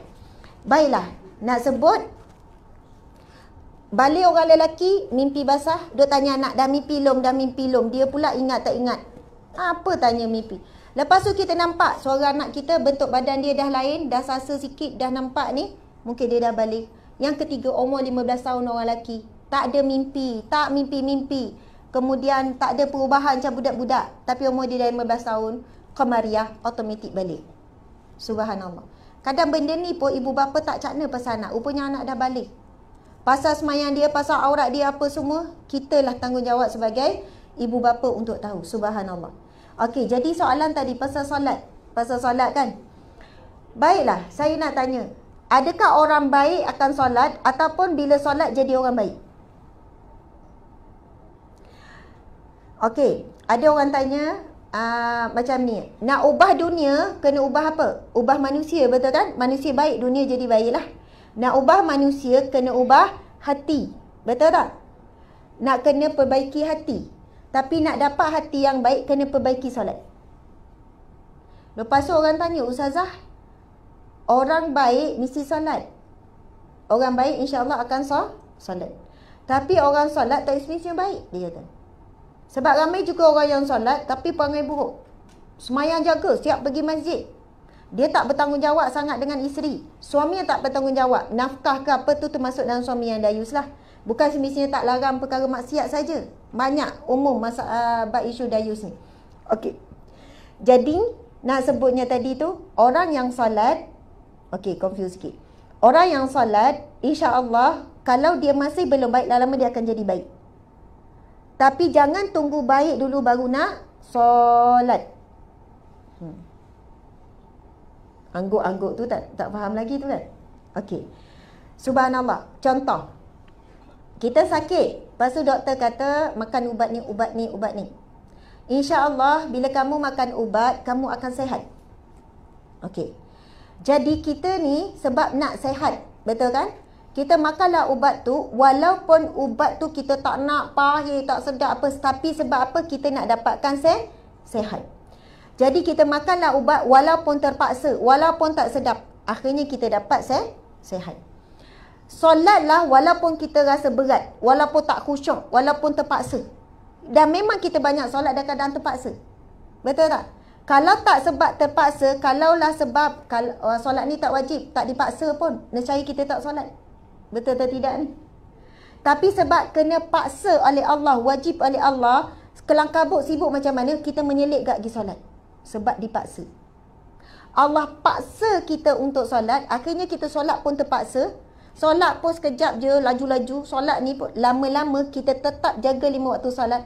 Akhirnya insya-Allah penyakit-penyakit hati kita akan disembuhkan Allah melalui proses solat. Akhirnya kita dah tak solat terpaksa, kita suka pula solat. Ada tak orang kat sini yang tunggu? Tak sabarnya nak Zuhur, tak sabar nak 1:30. Kenapa tak sabar nak solat Zuhur? Ada tak orang sampai tahap tu tak sabar solat? Ada. Oh, betul ada lah, tuan-tuan ya. Jarang nak jumpa orang macam ni. Yang ramainya kita, dah Zuhur. Ui, tak sedap. Dah asar. Ui, cepatnya masa berlalu. Kiamat nak dekat. Macam tu kan. Oh, time bulan puasa. Setahun sekali. Maghrib je pun kan. Yang tu, berapa minit lagi? Berapa minit lagi? Itu pun bukan sebab tak sabar nak solat. Tak sabar nak makan. Nak buka puasa. Masya Allah. Subhanallah, Alhamdulillah. Jadi di sini kesimpulannya, siapa yang mengatakan bukan semestinya orang solat itu baik, betul. Saya nak bagi perumpamaan macam ni lah. Contoh, ada buah tembikai. Ada soalan lagi tu. Kertas je. Okey, baca soalan dulu. Biasa kalau bergaduh dengan isteri akan memberi nasihat dengan suara yang keras. Kita pun diam. Lepas tu dia akan tanya, kenapa diam? Jawablah. Bila kita jawab, dia marah pula kita. So, apa yang perlu saya buat? Nak jawab ke? Nak diam ke? Mesti soalan pada lelaki ni kan? Tak apa tuan-tuan, saya faham. Jadual ni. Tuan-tuan kerja, saya faham. InsyaAllah saya doakan tuan-tuan jadi suami yang soleh, suami tanggungjawab, dapat isteri yang solehah, penyejuk hati, penyejuk mata, anak-anak soleh-solehah, rezeki lapang. Subhanallah. Kut-kutlah masuk balik kan bila dah doa tu. Okey. Baiklah. Puan, soalan tu kan mungkin, tapi saya nak kupas sikit lagi bab solat tu ataupun bab aurat. Orang suka buat soalan ni. Tak semestinya orang solat tu baik. Setengah orang yang tak semayang, dia lagi baik perangai dia. Kerja pula lagi efisien, lagi punctual dari segi kerja. Dia tak semayang tapi bagus. Lagi kalau nak dibandingkan dengan orang kafir, orang bukan Islam. Betul kan? Kadang amanah kerja lagi bagus, lagi penyabar daripada kita yang semayang ni. Orang bukan Islam lagi sabar, lagi muka tu manis. Kadang saya memang heran dengan mak-mak saleh. Sebab pernah berapa tahun saya ikut suami saya masa tu ni kan. Kita lambat ni kan, berapa ni, bila kita sampai I'm sorry, never mind, okay, it's okay. Dia pula yang tenangkan kita. Kita sebenarnya nak tenangkan dia sebab dia menunggu. Saya kata sabarnya dia, kalau dia jadi orang Islam mesti dia lebih baik pada kita. Dari segi kebersihan, dari segi baiknya dia dengan anak kita. Contoh cikgu kan, Masya Allah. Saya cerita sikit ni. Saya pergi hari ni pasal buku orang kata apa, 3 penjuru kan, 3 penjuru. Lepas tu kita ni berdebar ni, 3 penjuru kita kan ada juga cikgu jumpa anak kita. Kita nak tahu macam mana panggil anak kita, betul kan? Bila jumpa cikgu dia pun start, your kid is amazing. Saya pula amazing kan, dia puji anak kita. Your kid is very good. Dia puji. Saya kata perangai dia macam mana? Excellent, dia sangat bagus. Anak puan begini, pelajaran dia, padahal kita tahu result anak tak bagus sangat ni.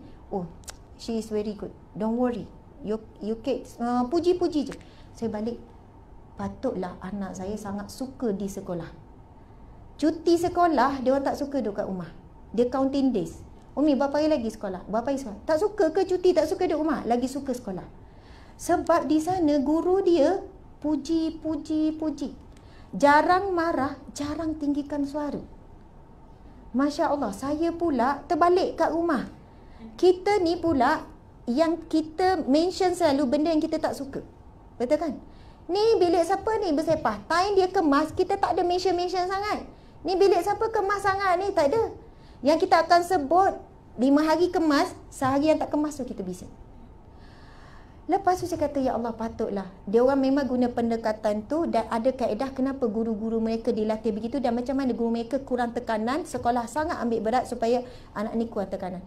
Saya tengok macam mana bila pelajar tu datang, macam mana dia sambut, dia peluk, dia gini apa semua. Jadi anak kita pun sayang dia, saya jadi timbul cemburu. Tetapi di situ peranan kita lah bagaimana seharusnya kita sebagai seorang ibu yang perlu bagi ni. Saya juga cuba test anak saya, contohkan. Ada hari tu saya mention benda-benda yang negatif. Akhirnya benda tu balik semula pada saya. Penat, letih, sedih.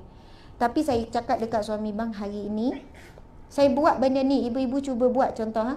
Hari ni insya-Allah bang, saya tak akan marah budak-budak. Saya tak akan ni, saya akan sabar je. Suami kata tengok berapa jam boleh bertahan. Yelah tu, suami cakap kan. Yelah tu, dia sengih. InsyaAllah. Saya pun minta, ya Allah bantu aku ya Allah untuk jadi ibu yang kuat, ibu yang sabar hari ni. Sebab kita dah pagi-pagi subuh, kita dah doa minta pertolongan Allah. Hari tu, saya tengok je apa-apa kebaikan yang kecil pun anak. Makasih Atikah. Luqman makasih, Luqman abang yang sangat bagus. Puji. Dalam beberapa jam, maksudnya hari tu hujung minggu lah kita bersama dengan anak kan. Apa kesalahan dia, saya buat tak nampak, tak cakap apa-apa.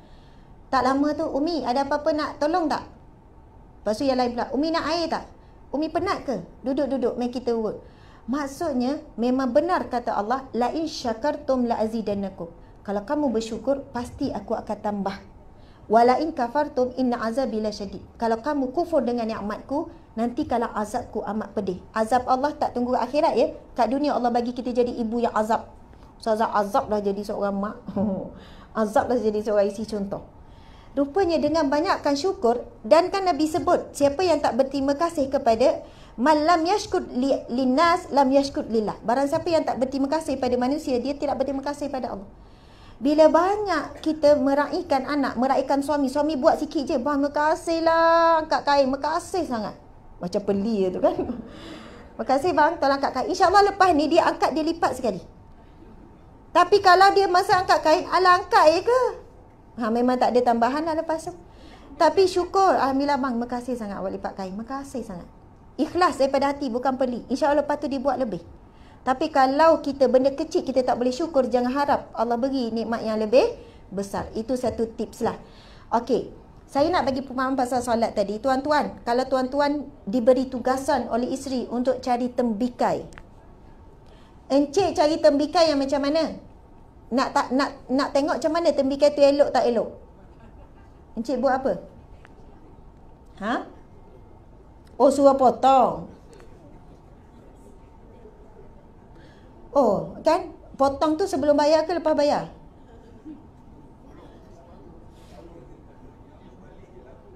Kan? Ni baru logik sikit. Jaranglah boleh potong dulu. Ni tak nak. Mana boleh?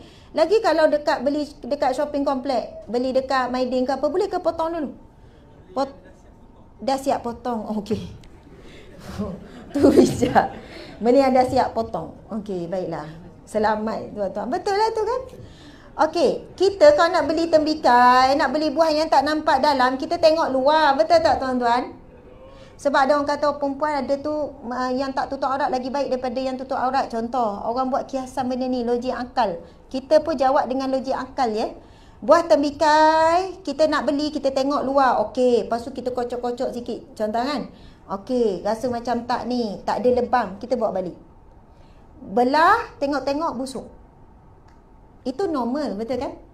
Yang tak normalnya, kalau tuan-tuan beli buah tembikai, nampak dah busuk kat luar, nampak dah lebam, mungkin dalamnya elok, luar je nampak lebam. Luar je nampak berulat ni, dalam mungkin elok, jangan bersangka buruk. Oh, contoh, dah sasah berulat kat luar, dah sasah lebam kat luar, dalam mesti tak elok. Betul tak tuan-tuan? Buah apa pun, subhanallah. Buah mangga ke, buah apa ke, buah ni ke, kalau nampak luar tak elok, dia mesti dalam tak elok. Tapi yang banyak berlaku, luar nampak elok, bila buka tak elok. Durian tu masam, itu banyak berlaku. Luar nampak elok, cantik, daripada pengalaman kita. Sebab itu bila kita nak nilai manusia, memang ada kawaid fiqh, nahnu nahkum bizawahir. Kita hanya mampu menghukum daripada zahir. Macam buah tadi juga. Bila luar nampak elok, semayang, tutup aurat, subhanallah, zahirnya nampak baik, tapi bila kita kenal, rupanya kaki ngumpat, kaki buka aib orang, kerja malas, luar nampak elok, is normal. Luar nampak elok, bila kenal dalam tu buruk. Tetapi kalau luar dah nampak buruk, luar jelas-jelas menentang Allah, tak solatnya, tak tutup auratnya contoh, jelas-jelas sombong. Ini kesombongan yang paling tinggi ni. Contoh anak kita suruh, dek tolong mak jap ambil air, mak dahaga, ambillah sendiri. Kalau anak jawab macam tu lah kan, lawan kita, kita cakap apa? Ya Allah, kita pun cubit kan, apa melawan cakap mak ni, mak suruh ni. Contoh benda-benda yang besar lah. Kita akan cakap anak ni melawan. Tapi Allah dengan kita, banyak kita lawan Allah. Tapi Allah tak pernah pun terus cubit kita. Maksudnya terus lepas lawan Allah, buat satu kemungkaran, buat maksiat, terus jatuh longkang. Tak ada, Allah sangat baik. Tak ada Allah tarik nikmat daripada kita. Allah sangat baik dengan kita. Sedangkan Allah mampu buat benda tu sekelip mata. Nak kata Allah sangat sabur, Allah ya sabur, Allah yang maha penyabar. Allah sangat sabar dengan kita. Kita panggil anak kita tuan-tuan, Along, dia diam. Kita tahu, kita nampak dia duduk main telefon. Along, panggil kedua. Lepas 5 minit panggil lagi Along. Tuan-tuan buat apa kalau anak macam tu? Ke tuan-tuan, tak apa Along, it's okay Along tak datang, it's okay. Oh tak adanya, bapak ni akan pergi dekat Along tu, rampas telefon, dengar tak abah panggil tadi? Subhanallah, Allah panggil kita, hayya ala salah. Datang semayang, pujuk. Tunggu 15 minit tak datang lagi. Tunggu setengah jam tak datang lagi. Sejam pun tak datang lagi. Pukul 3 tak solat Zuhur lagi. 3:30 tak solat Zuhur lagi. Ada apa-apa berlaku tak pada kita? Tak ada. Allah boleh je buat kita buta ke, buat apa, semuanya Allah boleh buat. Nak kata Allah ya sabur, Allah yang paling penyabar. Sebelum kita cakap anak kita degil, kita lagi degil dengan Allah. Lagi kita tak ubah cara komunikasi hubungan kita dengan Allah, hubungan kita dengan anak, dengan isteri bermasalah. Tadi saya tak cerita habis pasal suami tu tak dam pun, tapi saya nak bagi tahu subhanallah, orang yang jaga solat, orang yang jaga aurat tapi dalamannya tak baik, ia menunjukkan insya-Allah dengan dia jaga aurat, dengan dia jaga solat, lama-lama dalaman dia akan baik. Tapi orang yang tak jaga zahir, subhanallah, itu menunjukkan hati dia pun sakit. Kita tak boleh cakap hati dia mungkin baik daripada kita. Tapi dari sudut logik akal yang kita cakap buah tadi tu pun begitulah logiknya. Sesuatu perbuatan yang buruk pada zahir, ia mesti daripada dalam. Sebab Nabi bersabda, ala inna fil jasadi mudghah, dalam tubuh badan manusia ada seketul daging. Wa iza salahat salahal jasadu kullu, apabila daging itu baik seluruh anggota badan. Wa iza fasadat fasadal jasadu kullu, bila daging ini buruk, busuk, maka buruklah seluruh anggota badannya. Kata-katanya pun akan buruk, pelakuannya akan buruk. Ala wahya qalbun, katalah itu adalah hati. Yang zahir akan melambangkan hati. Subhanallah. Okey, jadi soalan apa ni tadi tu? Pasal suami tu. Ustazah, isteri ni dia kata kalau bercakap dengan suami, tegur suami, suara dia ni tinggi. Kalau menjawab pun salah, tak jawab pun salah. Kalau tak jawab, kenapa diam?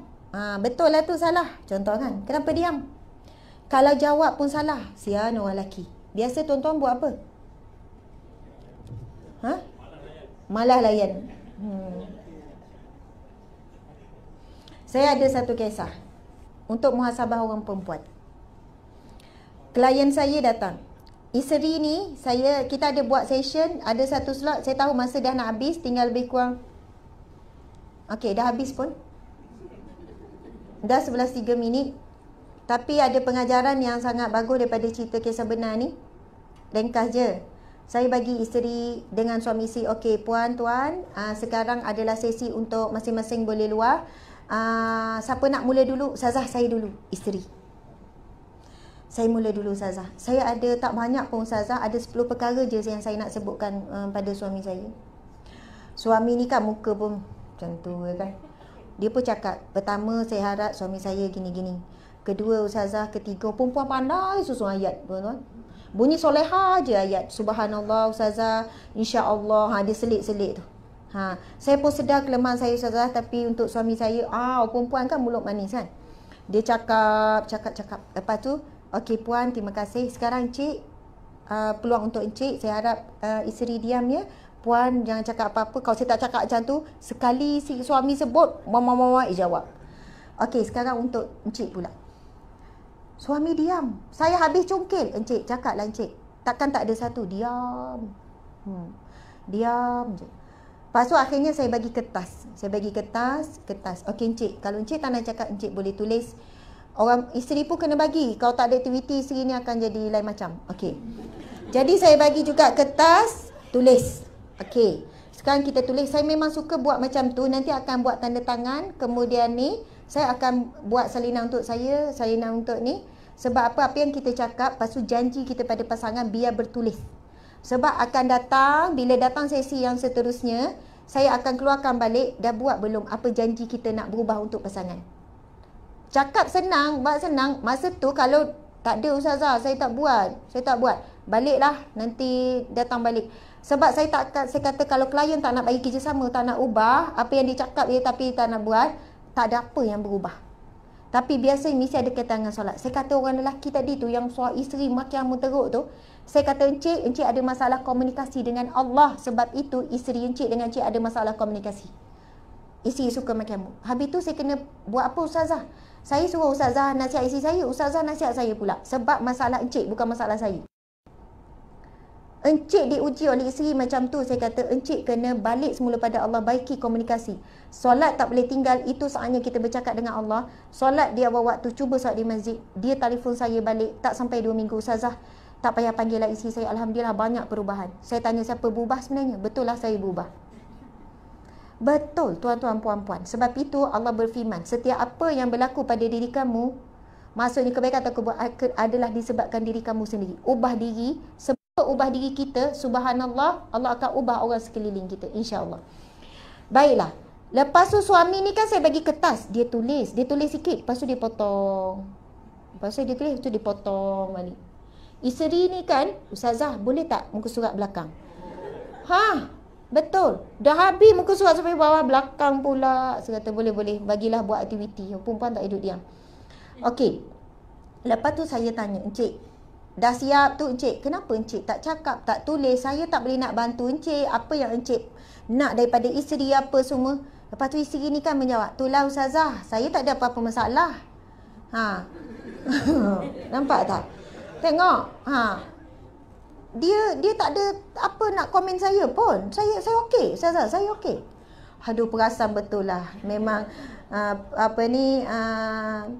pengerusi perasaan sedunia. Ha, macam tu kan, persatuan. Saya okey. Tengok, dia tak satu pun dia tak boleh nak komen saya. Confident betul. Suami bila dengar isteri cakap macam ni, suami jawab, "Ustazah macam ni, saya dah kahwin 20 tahun dengan isteri saya. Saya tahu buruk dia. Saya tahu kelemahan dia. Saya tahu di mana aib dia. Kalau saya nak tulis ustazah, memang tak cukup kertas ni ustazah. Tapi sebab saya kenangkan kebaikan dia, pengorbanan dia, dia susah payah mengandung melahirkan semua tu, saya tak sanggup tulis walaupun satu. Ustazah paksa macam mana saya tak akan tulis keburukan isteri saya." Isteri dia kat sebelah menangis-nangis. Menangis-nangis. Saya nak sebut orang perempuan, kadang-kadang kita rasa kita menang, kita boleh sebut itu, ini pada suami. "Bang, gini-gini. Awak sebagai suami, tadi saya dengar ceramah Ustazah Asma. Dia siap tambah. Ustazah tak cakap pun dia tambah. Guna nama Ustazah. Ustazah cakap macam ni, macam ni, bang. Gini. Bukan saya cakap, Ustazah cakap." Kan?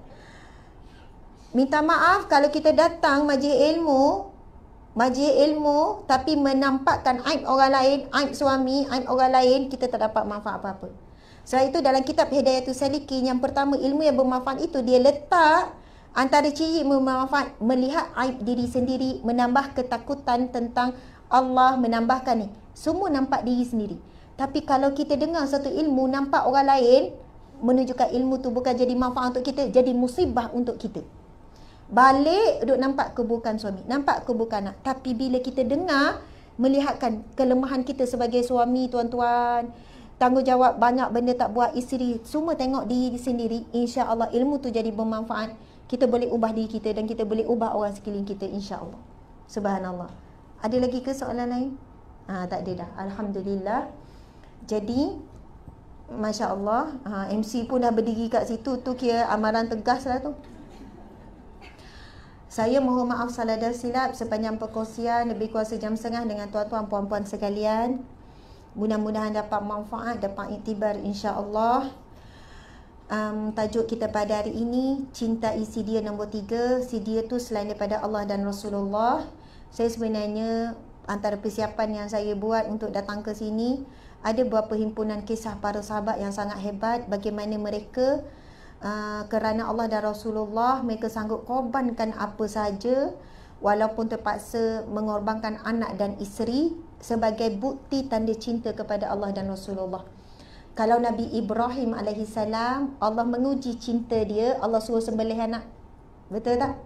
Allah tidak pernah meminta kita sesuatu benda yang sangat sukar sebenarnya. Tapi Nabi Ibrahim diuji dengan diperintahkan Allah supaya sembelih anak. Nabi Ibrahim boleh saja, "Ya Allah, berilah perintah yang lain, ya Allah. Perintah ni sangat berat." Sebab itu anak yang dinantikan lebih 80 tahun. Dah dapat anak suruh tinggal, dah jumpa sekejap suruh sembelih. Ujian yang sangat berat. Akhirnya Nabi Ibrahim nekat, tak ada petikaikan langsung. Tetap nekat, tak adalah kok nanti Allah batalkan ni. Tak ada ni.